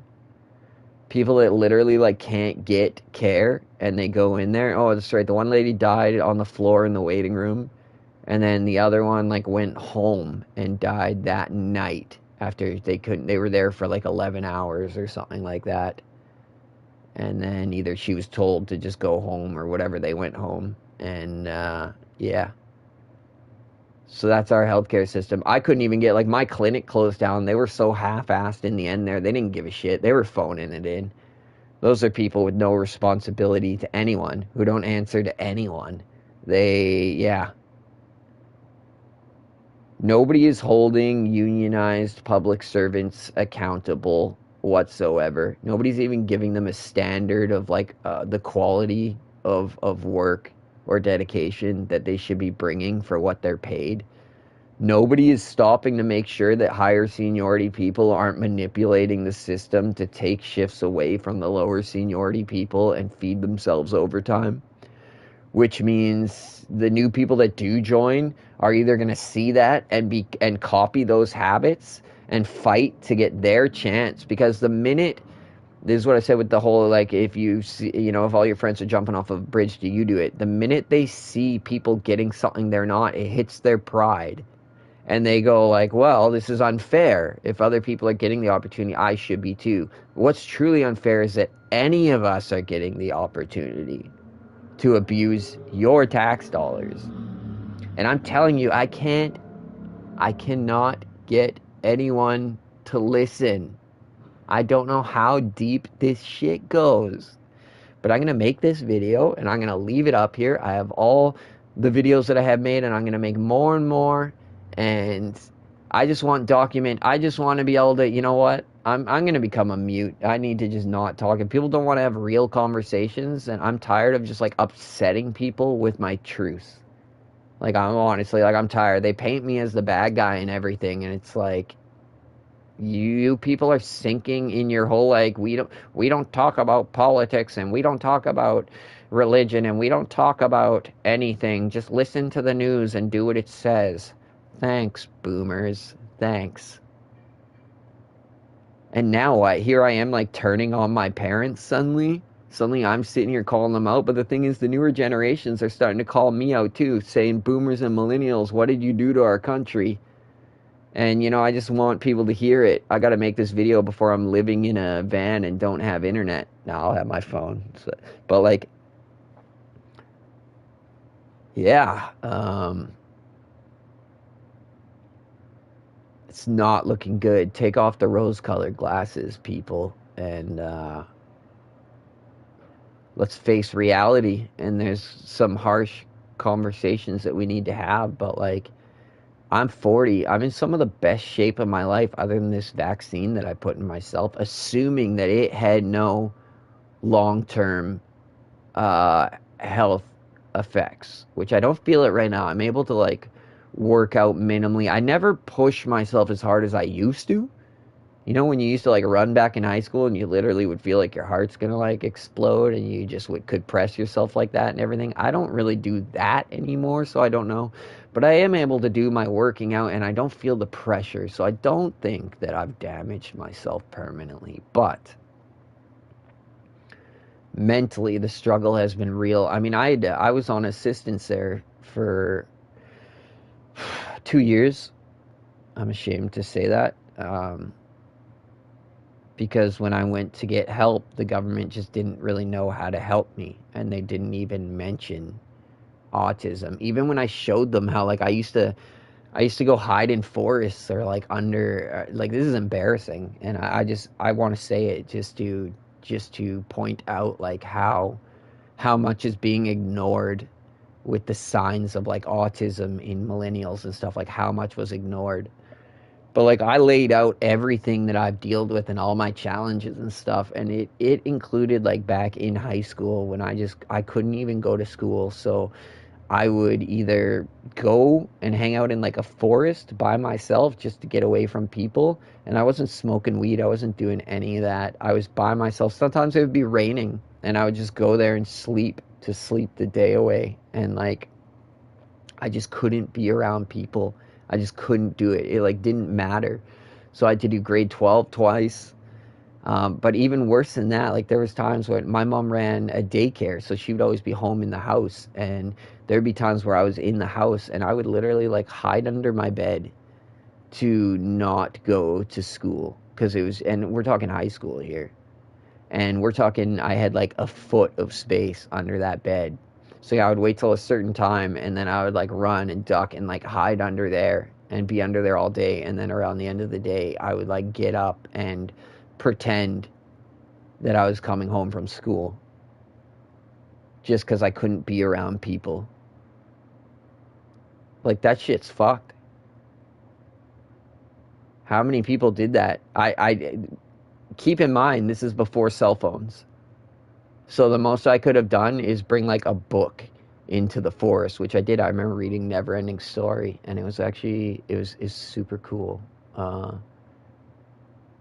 Because I was escaping. I was escaping the life I couldn't handle, and that book was just like.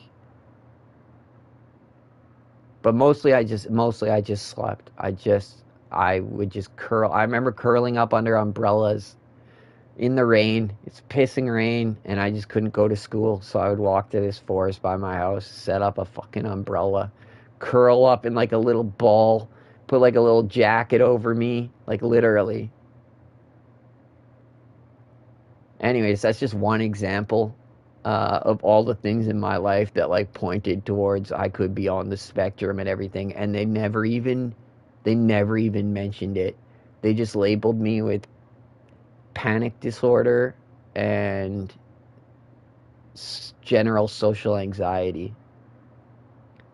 These are just symptoms of autism. The suicidal ideology, the extreme temper, the lack of motor function when getting into a conflict. Literally, like my legs will give out. Like I can't. I don't know how to act in a conflict. It's like I either go full board, all out crazy, and lose my shit, and then I just look like a big asshole, or I just get pushed around and like I can't even talk, and like my legs will give out, and like I'm literally just not a functioning human being around conflict. I still have my N on my fucking car. Uh, so what am I? I got my license around 20. I'm 20 years without an accident, and I'm too nervous to go get tested, so I just kept my N because it didn't matter to me to like be able to drink and drive any amount. Not saying I never did it, but yeah, it never mattered enough to go get rid of that, and I just get so nervous, even though I have a lot of confidence in my driving ability, and I know I'm better than like 20 years no accident speaks for its fucking self. Okay. At some point in my life, like I'm not just saying shit anymore. Like I got the statistics to back it up. All right, but I still will not go and try to get rid of that N because I am so bad at being like watched and judged. It will literally change my motor skills and make it so like I cannot be the driver that I've been for 20 years during that test. And I'm not going to sit here and pay them like $70 just so like my anxiety of being tested can like make me fail, and then what, I'm getting rid of the validation that 20 years of not having an accident has given me by allowing them to take my $75 and fail me. Anyways, all I'm ranting here about is just saying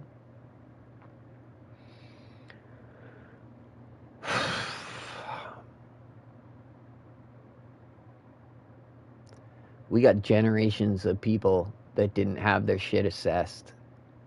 I don't know. Our boomers just wanted to pretend that autism wasn't like a growing problem. But the thing is, I look at my dad, and he's got to be like half as autistic as I am. And then I feel like I feel like every generation is just getting twice as autistic. I honestly do. And yet somehow they avoided talking about it for like 2.5 generations. And now they're getting to Zoomers. And now they're sitting here assessing people left, right, and center. And then they're trying to say, oh, there's only more autism because we're assessing it more. Well, yeah, documented cases, what you just described. Yes, it turns out that as you learn about a condition that could be increasing in popularity, and as you start learning how to watch for it, and as you start actually assessing people, yeah, there's going to be an increase. Don't throw it in my face saying the increase is only because we're assessing more people. Like, that's literally, after they left us hanging for so long, now their answer is to say that there's only an increase because we're assessing people more. Holy. So I was on assistance. I'm like all over the place with this shit. I was on assistance and I got away from it because that's my point of pride. I know that I'm not broken like that. I know that this province is broken. And I know that a lot of people are going to be suffering. I literally put down, I had like my disability money. I could be getting right now. I could be getting, I don't even know what it's up to. I hopped off. It was around like 1,200, 1,250. I believe it went up to around like 1,500. Like, who even knows? The public is literally just paying out all this money because of people that were unassessed, even though some of those people are like me, where they went in and literally laid it out for the doctors, and the doctors just ignored it anyways. Do you know the difference? And some people ask, like, why do you even want to be assessed? What difference does it make? Do you fucking, oh man, like that is some real ignorant shit. For one thing, I don't even know the difference it would make because I've never had the privilege of experiencing that. But what I can tell you is that when I find people like Orion Kelly on YouTube, who was not assessed until he was like later in life, when his son got assessed. Here we go, exactly what I'm talking about. So his son got assessed, and then it's very common that if your kids get assessed, that maybe you are too. So he ends up getting assessed, and he ends up learning like so much about himself because he now knows what it is that he's dealing with. We have severe limitations on what we can handle when it comes to like stress and conflict. And like these are things that we need to know ahead of time. And yes, it does help if the people around us know it too. Because if you come up and poke us, you can set us off super easily. And our whole lives, we have people like blame us for that shit. And it's not that we're trying to put blame on other people. All right? We just want a little bit of, I've been walking around apologizing for all my flip outs and everything my whole life. And people just look at me as like a loose cannon and everything.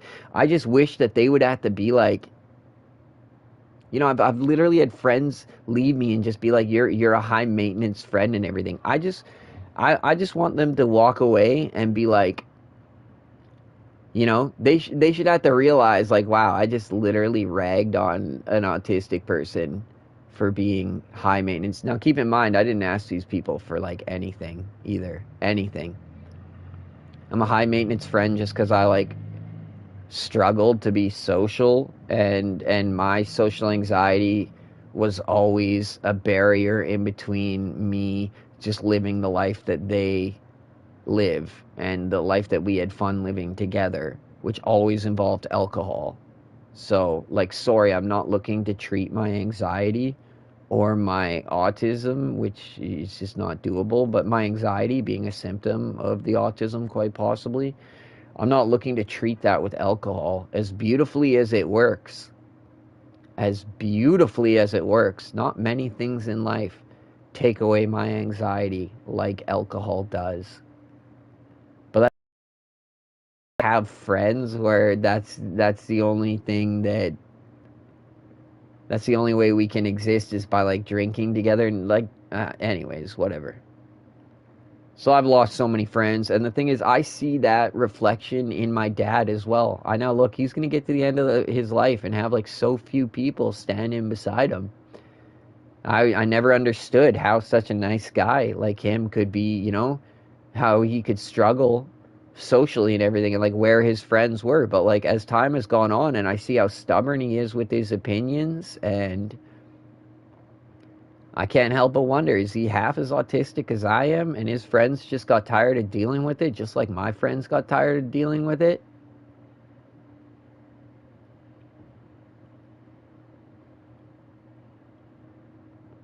Anyway, so I got away from the assistance. I've been away from it. I filed my taxes last year, $0 of assistance, even though I could have it. Right now, I could reinitiate that shit. You've just heard all my struggles about money. I'm going to live in a van, which you can't get assistance if you live in a van. Yeah, but I don't care. I'd rather do that than get the assistance. I'm not broken. This province is broken. And I'm not going to further break it by taking their band-aid solutions. And what I've realized is there is no real program set up or anything to help people like get away from the assistance. It was actually a pretty difficult process, and then once you shut it down, it's even harder to get it going again, which just scares you to the fact that maybe you should just never shut it down. I've even had my mom recently say to me, like, I wish you hadn't shut off your assistance because she sees me struggling.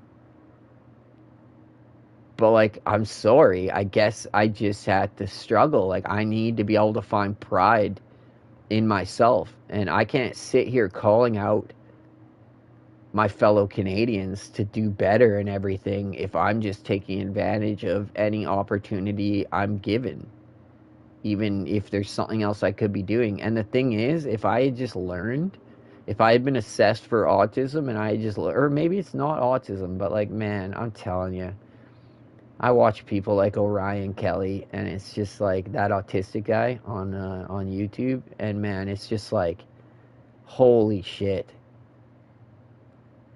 It's like having, I don't even know. It's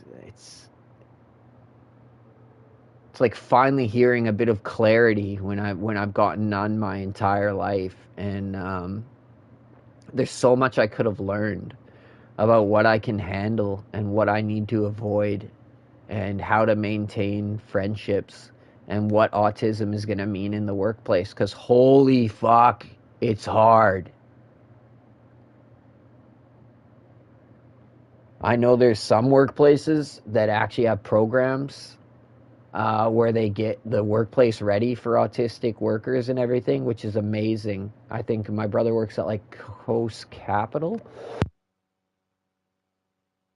and I believe they do that there. And then here I am in a union, and it's like they do absolutely nothing to be ready for like the neurodivergent worker.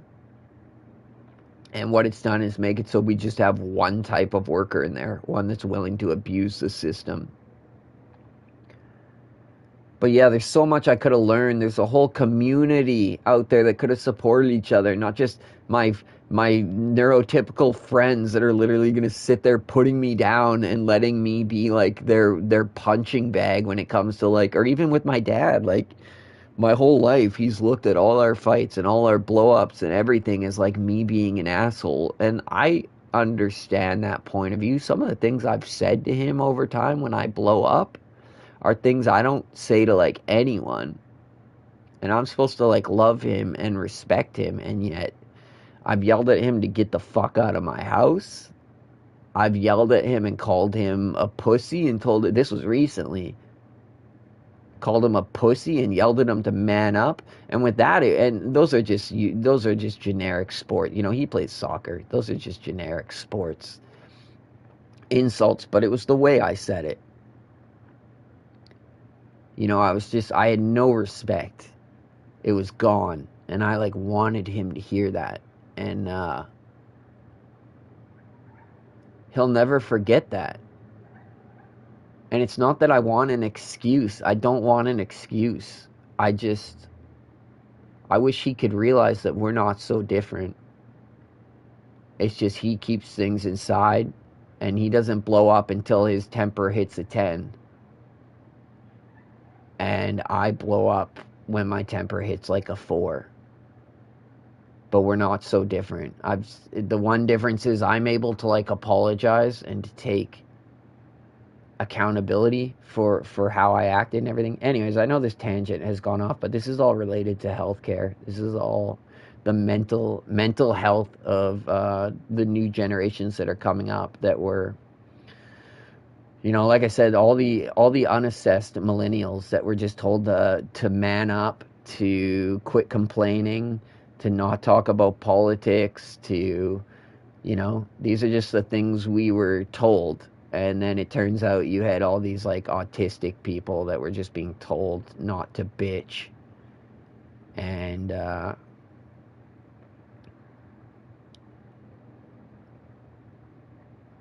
but yeah, we're about to have like a whole country full of youth who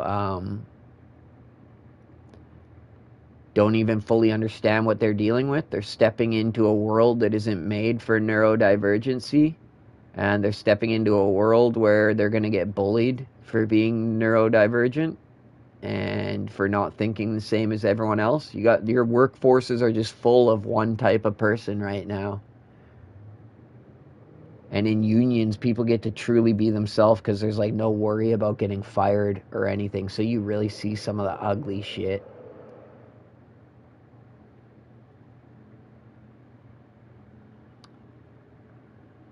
I should end this rant. I might switch over to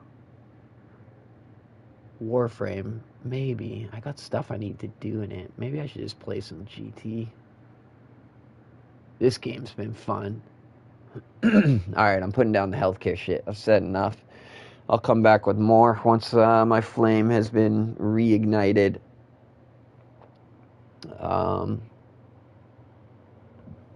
I just don't know what else to do. I don't know where to go. I'm not good with this shit, man. I'm not good with being like a lawyer about this shit. I'm not good at fighting the whole system. I easily feel overwhelmed. When I get lied to, my brain's initial instinct is to believe the bullshit that I'm being fed. It means I'm constantly like questioning myself and whether I can even trust my own opinions. So I have to battle myself before I even get to battle other people, just to help them see the truth and to stand up for them and for Canada. But there's something that can be done here. I honestly feel it. You get enough people together that care, and our voice can become strong enough. I just need a way of finding those people. I know they're out there. I just know it's not easy to speak up. I know it alienates you. I know it makes you fight with like, you know, for me, this is a fight, and I'm in the middle of it. For my dad, he thinks his fighting days are done. You know, he's 70. His fighting days should be done. But the fact is, he's been a little bit too complacent with the path that led us here. And because of that, one could say that he still has an obligation to fight when really his fighting days should be done. But also, boomers have such voting power due to their numbers, that if you're going to have that voting power, you also, with great power comes great responsibility. You don't just get to say, yeah, Spider-Man. You don't just get to sit back if you have that power. Otherwise, give it up. And that's an offensive thing to even say. But then I'm sorry, you're still in the fight then. You don't get to be on the sidelines while still like calling the shots. You know, coach. Nobody wants you to be the coach.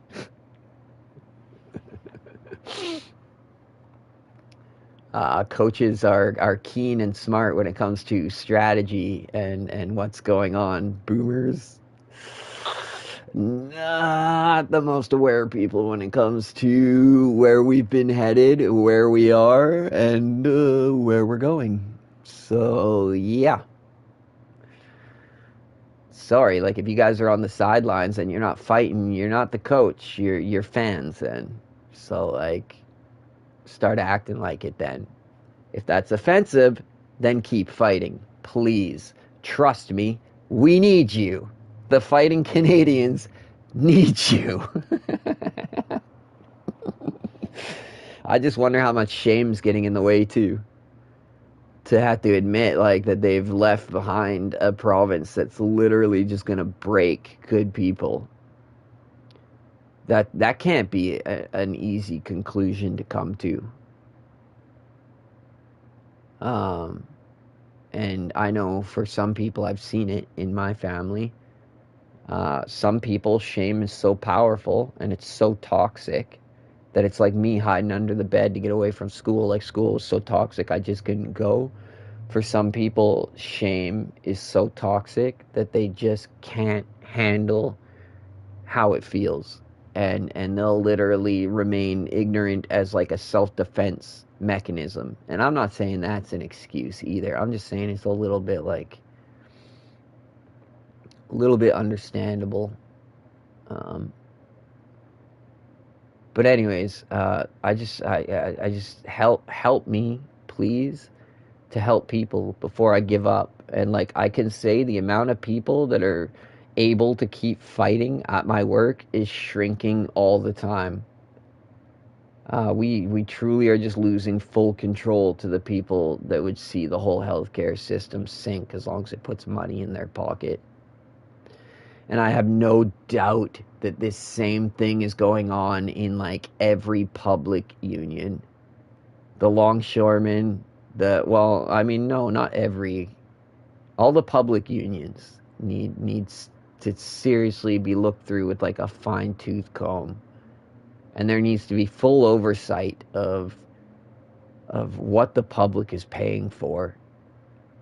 I mean, when else does the public go out and like pay for something without even looking at what it is that their money is going towards? When else do we do that? Ever. You go to the store and you spend $20, or you go to a restaurant and spend $20 on a meal.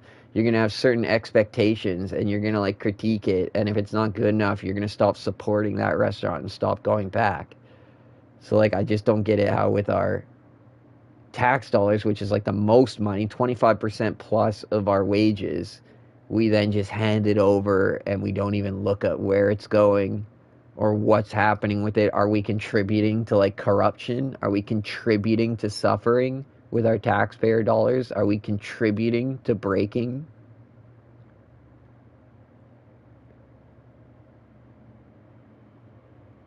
You guys seen those pictures of Trudeau lately? That's either the like what's that freaking weight loss drug called?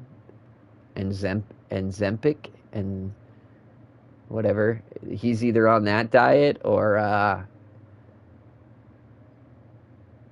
yeah, all the corrupt bosses that tell him what to do. The puppet masters have not been feeding him because Justin hasn't been showing the same results that he was in the past, I guess. So the puppet masters have been shrinking his rations and telling him to get Canadians in line. all this free thinking that's going on. What is this? Why hasn't Canada blocked the use of X that control every little bit of journalism and everything? All our online content, like everything. I can't believe what we've allowed to happen. And Trudeau lied before he ever got into government. He said he was gonna, what was it, Bill C-11 or something like that? It was like he wanted to step up and make it so we had less censorship. He was literally, that's how he won the votes of young people. He said he was going to do voting reform. So it was like parties would have power based on the amount of overall support they were shown, not just like the ridings that they won seats in. He literally got in for his first time by saying that. And was that around getting rid of bridge tolls too? Was that around the first Trudeau time? Yeah, he bought people, man, with like bridge tolls, and then he bought young people by telling them that he was gonna give us more freedom of speech and get rid of like online control over what we were looking at and stuff and what we were. And then, actually, I forget exactly, and I think it was Bill C-11. I fucking forget, but I forget exactly what that was about. It's just, it looked like it was going to be helpful. And then in the end, when he got into power, he said, screw it to voter reform, because he got his majority government, and that would have been giving up power to the people or to the parties that the people had voted for. And look, I'm speaking from a spot of ignorance. I'm not the smartest person. I follow politics, but I'm not like up on it. I'm not like, I don't fully understand. A lot of my truths are based off of instinct, which means they're not based on, I don't have the evidence. I don't have the numbers. No, those things are hidden. It takes people having the intuition to start these conversations, and those people are going to be called crazy and stuff when they first start talking about this shit. They're going to get shut down. They're going to get... So it's incredibly hard to try to help like this when like everyone's first reaction is to shut me down. And then also, like, when I go to people, they tell me to just, like my friends, family, they tell me to just take advantage of the opportunities I'm given and all this shit. So, like, not only is the information being hidden from me, but then my brainwashed, like, friends and family and everything think that it's just the thing to do is to, like, take advantage and further break the system. Because they care about me. I'm not dumb. They don't want to see me struggle for things I can't change. But I just refuse to believe that I can't make a difference here. And I think it's the people that refuse to believe they can't make a difference that somehow eventually end up making a difference. My last job, I put over like 10 years into that company. It's just me and the boss were at such odds all the time, and we argued a lot about safety. I argued a lot. It was my job to manage the yard and keep it organized, and I had to constantly battle him for the time to do that because it's his small business. And I just, there was a certain standard of safety that had to be there. I had literally my cousin, even when I left, and I left over arguments over how the yard needed to be managed to keep things safe and everything and keep people safe there. So I argued with him for years.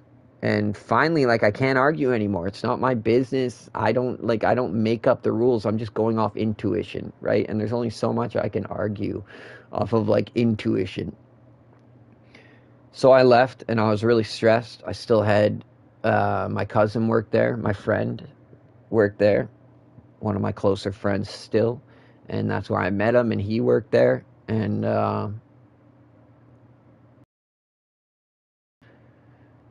I finally gave up and I left. And then I think like a year after I left, he got kicked out of that yard, so he lost that. I always tried to help him, keep it cool with that, the property owner and everything.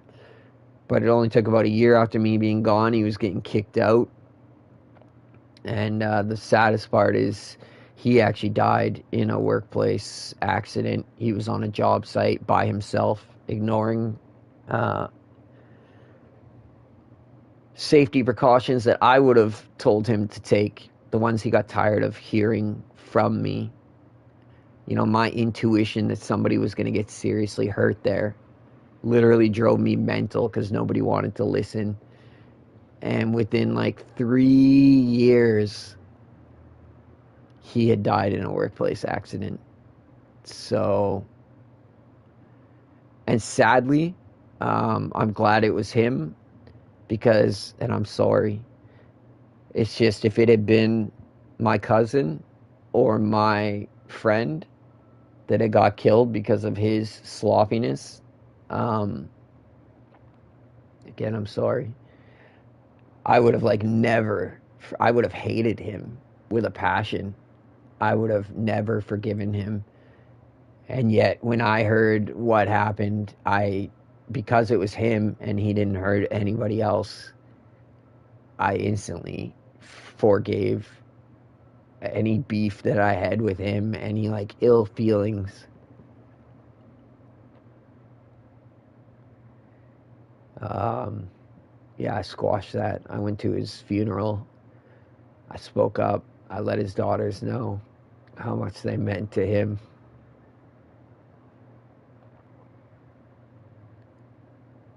But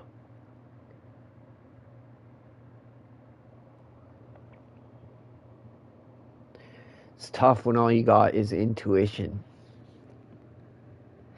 and nobody wants to listen, and they want to just call you like unstable and shit, and you just see things that like other people don't see.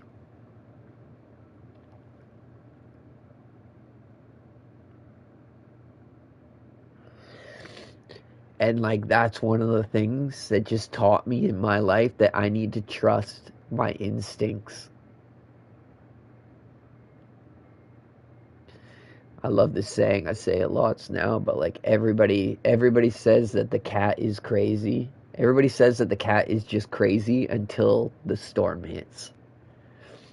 You know how they say animals have that intuition. You see the animal running around the house, going nuts, like running in and out of rooms and stuff. When your cat just gets nonstop zoomies, or is like stressed out in the other room, and you're just like, "What the hell is going on with that crazy ass cat?"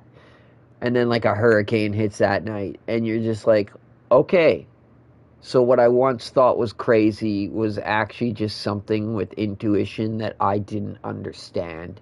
And if I had better understood why that thing was going crazy, I could have been better prepared for this storm. But in my own ignorance, I thought it better to just label that creature as crazy and discredit what it was trying to tell me. That's all I'll say about that. Either you fucking get it or you don't. Everyone thinks the cat is just crazy until the storm hits. And then it's not like anyone's rushing out of their way to like like I haven't gained any credibility, not with my family, not with like I mean obviously not with my boss, he's not here anymore. But like no matter how much I'm right about things, no matter how much my instincts prove to be good, I don't build up any credibility. It doesn't make things any easier for me. There's still no one wants to fucking. It's just easier to brush me off. And there's a lot of people that are like they're making bank on this broken system. So there's a lot of people that are standing in my way of making a difference.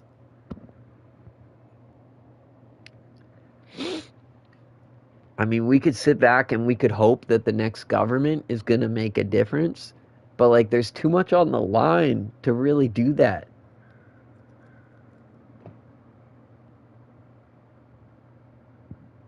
We've seen too many governments come in, say one thing, just like Trudeau with what he said to get in, and then just totally turn on that. And there's no accountability ever for the lies or for the manipulation.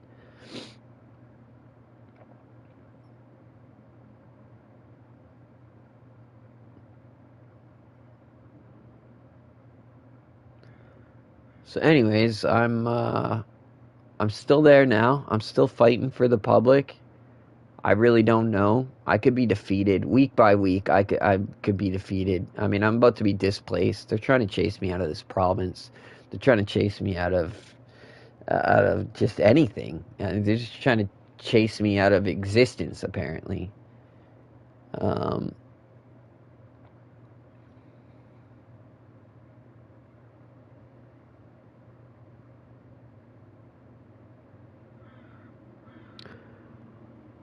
but But right now I'm still fighting, and I just hope that I hope that the public can help me, that can help build some momentum, that can take this seriously and start asking questions.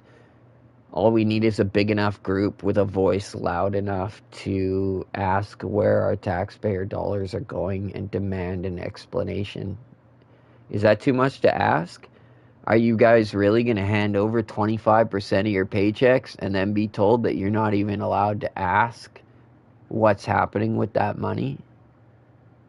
Are you guys going to let the government push you around like that and then sit there handing it out to privileged people?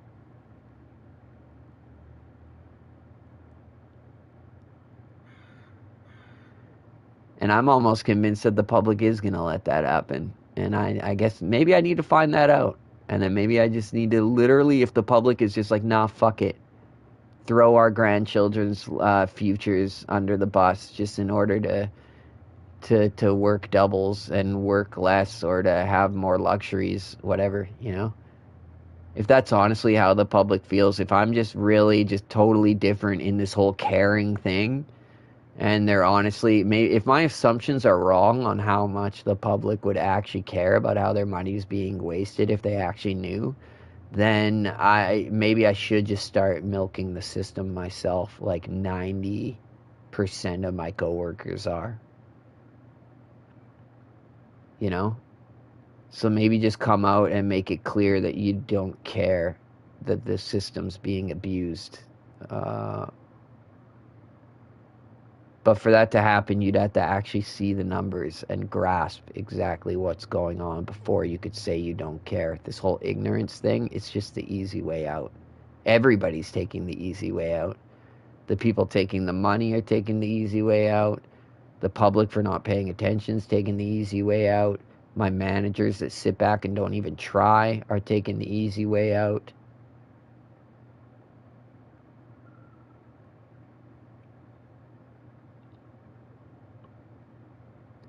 And I can't go on respecting people like my parents anymore if like they're just gonna, if they could at least have a discussion with me where they see what's going on. But if they continue to just live in denial, then their denial will continue to support the direction that we're headed. And I can't respect that. So, I mean, I guess I need to figure out how to go forward once I lose respect for the people I'm supposed to respect the most.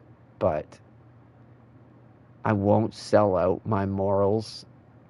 I have very little to be proud of.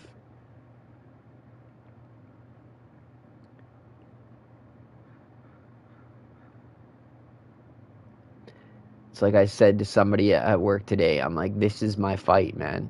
I never could have been a soldier, not with my anxiety, not with my, like I just honestly couldn't with the way I can't handle conflict. I'm no killer. There's no way you could justify it in my head to tell me it would be okay. I don't care how much you tell me that it's okay. I have my own moral compass. So I could never be a soldier, but this is my battle. I'm a soldier for Canada right now, and I can tell you right now, there's not many people. There's a lot of people wearing the uniform, not a lot of people actually fighting for Canada. Not many at all.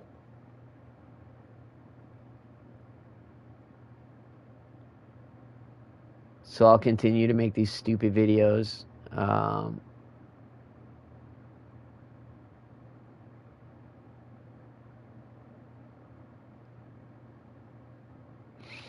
For the very, even if the only purpose is that so one day I can look back and have like 30 years worth of asking people, trying to tell people where things were going, and then once they get there,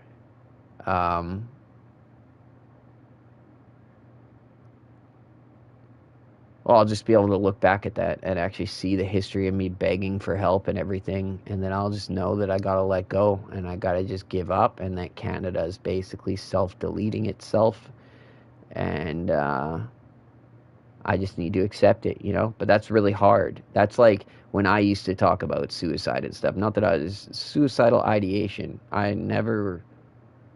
was never like taking a knife to my wrist. Well, symbolically maybe. But no, it's just something I thought about on a daily basis as an escape, and it was liberating. It actually brought me joy. I would think every day when I was at this one super hard job, I would just think about how much I had to work there just to pay to barely get by and what I would get in return. And if not for music, I could tell you the albums and what time of my life they saved me. But if not for music, I don't know how strong that ideation would have become. And but yeah, when I used to say things like, "Oh, I just want to go till 50 and then I'm done," my dad literally yelled at me because he was over 50 and he's literally got upset with me. Like, don't say that to me. It's like, well, first off, if you're the one deciding how shitty the future is going to be for everyone, if your generation is helping decide that, and then your complacency and your lack of fighting is helping cement that, then like you don't get to tell me how much struggling for no return I have to put up with.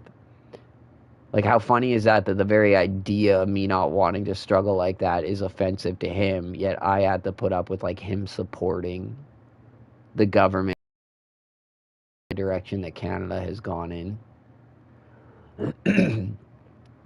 So anyways, the whole point I was trying to make is that it feels like I'm watching everybody self-delete. It feels like I'm watching a whole country self-delete.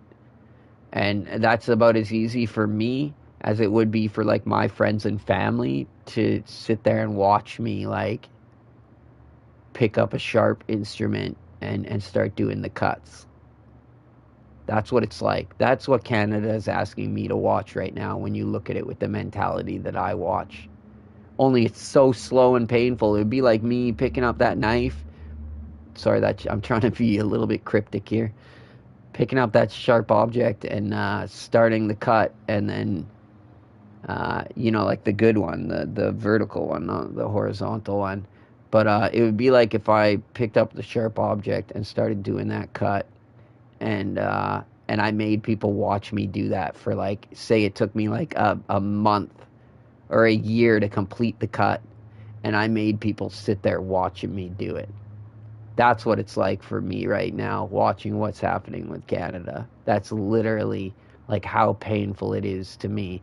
And yet my dad was allowed to just yell at me and tell me that I wasn't allowed to have an opinion, like I only want to go till 50 and then I'm done.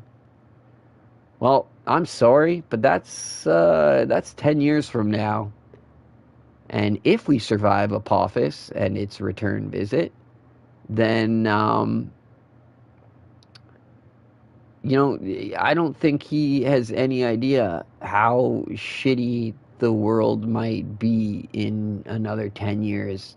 If you look at how much shittier things have gotten in the last 10 years, and if the struggle just continues at even to accelerate at even half the pace that it has, then quite frankly, the people who decided how shitty my quality of life is going to be don't get to decide when I'm tired of putting up with it, because I'll never have the privileges or access to the same privileges that they did. What is the index now? The monies that they, or the monies, the statistics they have showing that like a house is like twice as hard to get now when compared to like the value of a home to how much people are making. It's literally like twice as hard to own a home. And these aren't even on property. I mean, these are like boxes in the sky where if you have a patio, you probably can't even put like a bike out on it because they would call it an eyesore. So you'd have to like keep your bike inside your living room because you don't even have like a yard or a driveway. You gave that up. Probably couldn't have a garden on the patio either, so it's just like no chance to grow your own food. Like, I don't even know what the hell I'm saying now. All I know is, right, I'm just saying I'm still fighting right now. It's all I really have going on, and it's all I really have left. all the people in my life are acting like they're strong enough that they don't need help. I think everybody needs help. It's just still that same mentality. You go out there and make it on your own. That same goddamn mentality, man, that set us on this course. I'm independent and strong. A friend of mine just said, like, I was saying, I was telling her, because she was like, oh yeah, I don't need to be in a relationship. I could make it on my own. And I was like, well, that's funny. I'm like, because, it's like I've been single almost the whole time that I talk to you. And it's like you've been in relationships like at least over half that time. You've been like married. It's like, so you're sitting here always in relationships saying you could make it on your own. And I'm sitting here on my own saying nobody can make it on their own. So I just find it's funny that even people that are in situations of more security and everything have it in the back of their mind, like, I could do this on my own, though. It's like, what a stupid mentality. We need to group together. If our parents didn't want to group together with us, then we need to group together with whatever, friends, not just relationships that break up.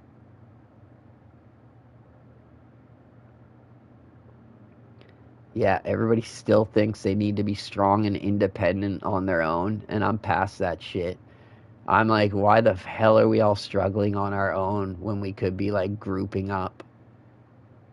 But we have been so like incredibly brainwashed here.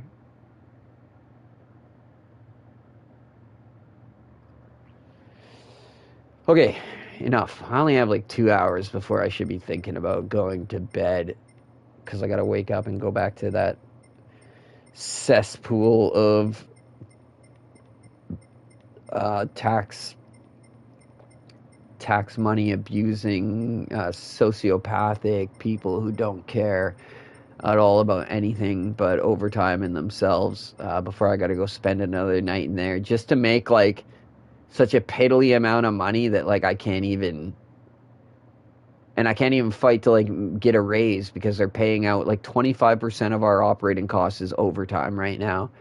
And there's negotiations going on right now, but it means I'm not going to be able to get like a good wage, because they're pouring that out into the overtime that only goes to a small percentage of the workers, whereas a higher wage affects everyone. So, yeah, the mental reset I need to do. And like, I got 4 days in a row this week. Like, I can't even, honestly, man, this is more than I can handle. The only thing keeping me going is that I'm like kind of excited to figure out what type of vehicle I'm gonna get, whether I'm gonna like go all out and get some fucking nice van that I can live in, and or whether I'm gonna get like a truck and put a camper on the back. Like, no matter what, even if I dropped like 40,000 on a truck, $35,000-$40,000. Do you know how quickly I can make that back if I can live in it and not have to pay $2,200 a month rent? Even if my car payments are $1,000 a month and then I put on as much as I want, which if I got working and wasn't paying rent, I'd be able to put on like $3,000 a month.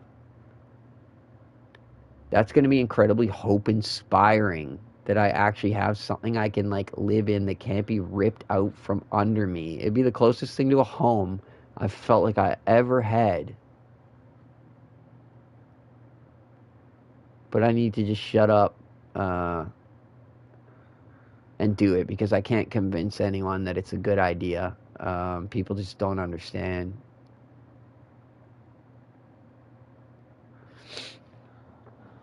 Whoa. All right, that's enough, man. All right, if you checked out this video, thank you. If you listened to this, if you listened to my rant, thank you. If you know anybody that might care about this or might be able to help with this. Oh my God, is that a shift? Oh my God, thank you. Thank you, sweet Jesus. I think I just got a shift offer. Let's see. Don't be Sunday night. Don't be Sunday night. Don't be Sunday night. 27th. Oh, hell yeah. I got a shift. I can work for you guys at regular time. amongst all those overtime people, but I got the privilege, I got the white privilege of getting a regular time shift amongst all those overtime elite. Actually, I haven't won it yet, so I shouldn't get ahead of myself. Thank God I have 4,000 hours, over 4,000 hours seniority. Otherwise, I would be absolutely hooped if I was one of the new people. So I'll bid on that. Try to secure one shift for next week. Fucking pathetic. Anyways, please share this if you know somebody who might actually care. You know, like I said, I can't take on lawyer type shit. I think I'm somewhere on the spectrum, man, and I get so easily overwhelmed by paperwork, and the minute people are all standing in my way, like telling me I'm wrong and shit, and like there's just so many people against me. It's not as easy as you would think to deal with this. The complacency is real, even amongst the ignorant. So yeah, hopefully I can figure something out, figure the right people to talk to. Maybe Pierre Poilievre will actually start listening to me on X and help me, and not just direct me to some corrupt